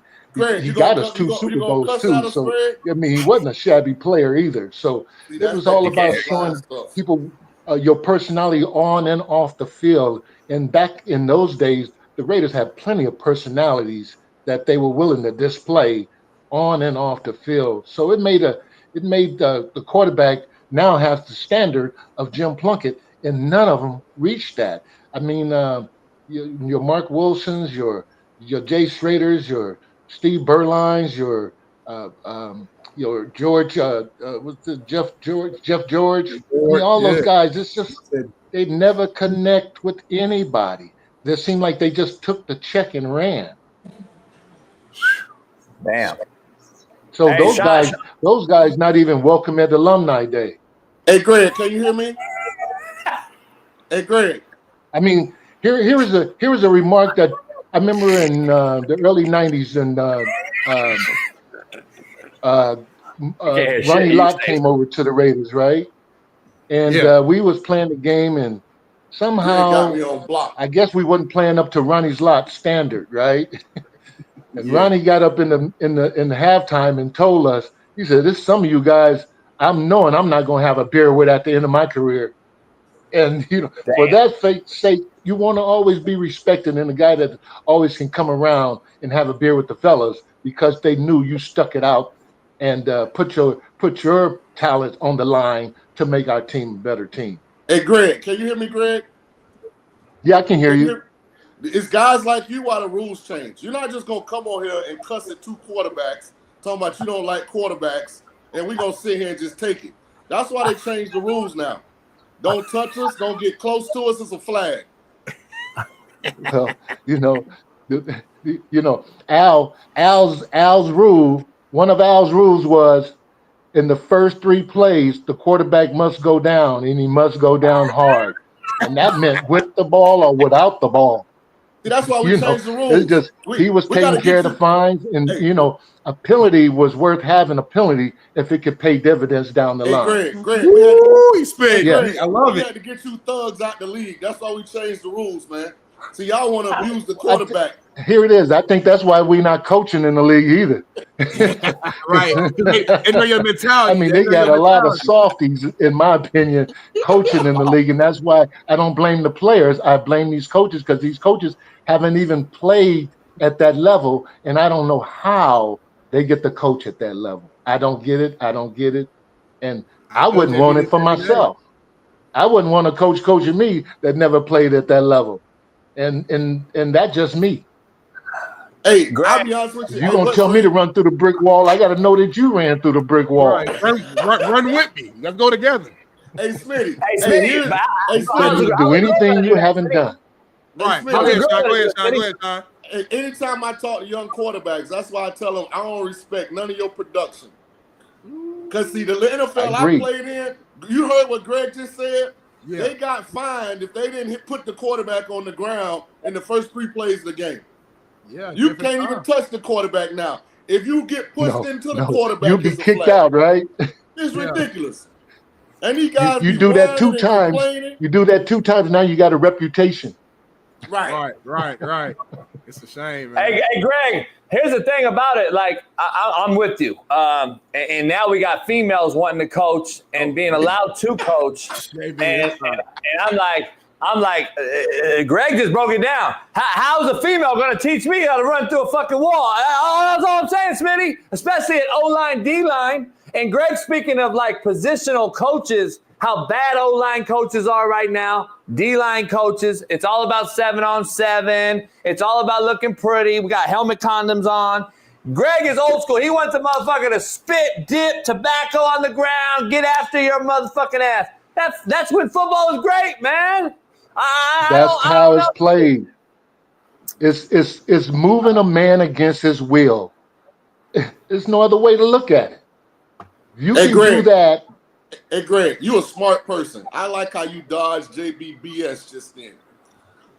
Well, I like it. Thank you for that. He tried to suck you into the and like black I'm hole. telling, I even told first graders one time, I only know one way to coach. I can't dummy down for you because you're in the first grade. Line up. I gotta give you what I get everybody. Right. Hey, Greg, to that point, let me ask you, that's a great point. Let me ask you, do you think great players like Dion, Mike Singletary, who struggle as a coach for the Niners, do you think great players struggle to get through to the players because the players can't do what y'all did? Like if you were to coach Max Crosby right now and you teach that motherfucker to take a wrong arm and go inside and take on the fucking puller, right? He don't have that mindset, and you're like, okay, I got to take a step back as a coach. Do you think there's a struggle there too? Oh yeah. Today's world, the top player or whatever you want to call him, the star player, whatever you want to call him, he go up to that front office and talk to that owner. Then the owner gonna have to talk with you. And now you go to practice the next day, and the player can sense, oh, okay, you don't have to talk with the owner, so now you ain't gonna talk to me like that no more, or you ain't gonna coach me like that no more. You're gonna coach me with some kid gloves, and you just say, I'm just gonna let you get away with anything you want to get away with. I'm just gonna coach these other guys over here who wants to be coached. And Greg, I'm so glad you said that, because here's why I think bad organizations mess it up. Listen, when you're the owner, and this is to the 32 owners, when you hire a GM and a head coach, let them do their job. This is to the head coaches. When you hire coordinators, let them do their job. Coordinator, when you hire position coaches, let them do their job. That's the easiest way to undermine a coach ever, is for a player to feel like he can go behind his immediate authority's back and go seek comfort somewhere else. Like, that's doing a disservice to the player, and it's eroding the culture. I fully 100% believe this is why the Cowboys cannot ever achieve the ultimate level of success. There are too many I hear you, and I agree with that. That feel like they can go directly to Jerry and undermine the position coordinator and head coach. I agree. I totally agree. And since you point that out, that's, I think that's going on every ball club. It's just not as prevalent as you can see with the Cowboys. You can see that with the Cowboys. Greg, let me ask you a question. We're comparing the different eras right now. Back when you played and today, if you played in today's era, knowing how dominant you were throughout your career, do you what type of player do you think you would be even today? Do you think the numbers would be even better because of the softer league? You mentioned the offensive line not being as good. I guess how even more dominant would you be in today's era? Well, that's a loaded question there, my man. Yeah. Because that means that I would have to have had a coach that couldn't coach. Because here it is. Right. I came in the league from TCU. I knew of one move, and it was supposed to work on a run and a pass. It was called the butt and the swim. You headbutt a guy and you swim him. That was all I had. Yeah. And I came in the league at 235 pounds. So I don't know these 300-some pound guys who I was going to butt and swim. Yeah. I didn't get it. I thought they was going to move me to linebacker or something. They kept me on D-line, but I had a coach named Earl Leggett who played in the league, played 13 years in the league. Earl Leggett, his first day, I would even say our first pass rush session, he's coached me up on 5 different pass rushes. The first day. He coached me up on it. We went one-on-one with the D-line. He whispered in my ear every time my turn was up, hey, try this move. Hey, try that move. Hey, try this move. Hey, try that move. And it became, wow. The shit works. And the way my coach used to say, damn it, you listen to me, it'll be like peeling bananas. It'll be that easy out here. And it was. It really, really was. Now, with that question asked, now, if I had my coach in today's market, I'll wear some people's ass out. Because there are moves, man. There are moves that I haven't even done that I had. I had moves that I was saving up for when I got older in the league that I can do because it'll still show some strength in me. I had a sling move. My coach, he first taught me as a sling. And then I got so good at it, he said, I'm going to rename this move. It's going to call the Townsend move because nobody else on the team could do it. And today, this move, when I do my personal camps, I teach this move because I'm saying nobody knows this move. And this move mimics everything that we do. It's running upfield with the rip, but it's a little bit more complicated than that. Because then we're gonna hump you, we're gonna sling you, we're gonna spin on you, because we just want you to fear our upside speed. And that's where I get so upset when Max says that. Because that bitch, he wants to dodge and swim and go inside every time. I'm like, no. You got to take the long route. He's got to always take the long route because the offensive lineman don't want to even take the long route. He would love for you to come inside. That's the shortest route. You can't do that. See, my coach told me, he said, if you ever come inside, you better make the play. I couldn't take them chances. I just went outside all the time. All the time. So I do sit back and say, shit, if somebody gave me the green light that I can come inside when I wanted to, I might have had another 50 sacks. Hey, Smitty. Yeah, I'm serious, man. I was scared to come inside. And that was the thing we were talking about earlier. I'm talking about even people like Lyle Alzado, Ted Hendricks, Howie Long, myself, Bill Piquet. We all was afraid of my coach. We were afraid he'll lay a motherfucker on you. You don't do what he say do. He'll lay one on you, and you have to just sit there and get embarrassed by all your peers because you're getting cussed out. And so we to cut the cussing out, you do exactly what he says to the best of your ability. And like he said, if you listen to him, the shit is easy. Hey, Smitty, this is why I'm so proud of my career. I had to go. Greg is a serial killer. Yeah. You see how silent and violent he is? Like, he real even kill. Like, this is what we had to play against. Like, these guys were actively trying to hurt you.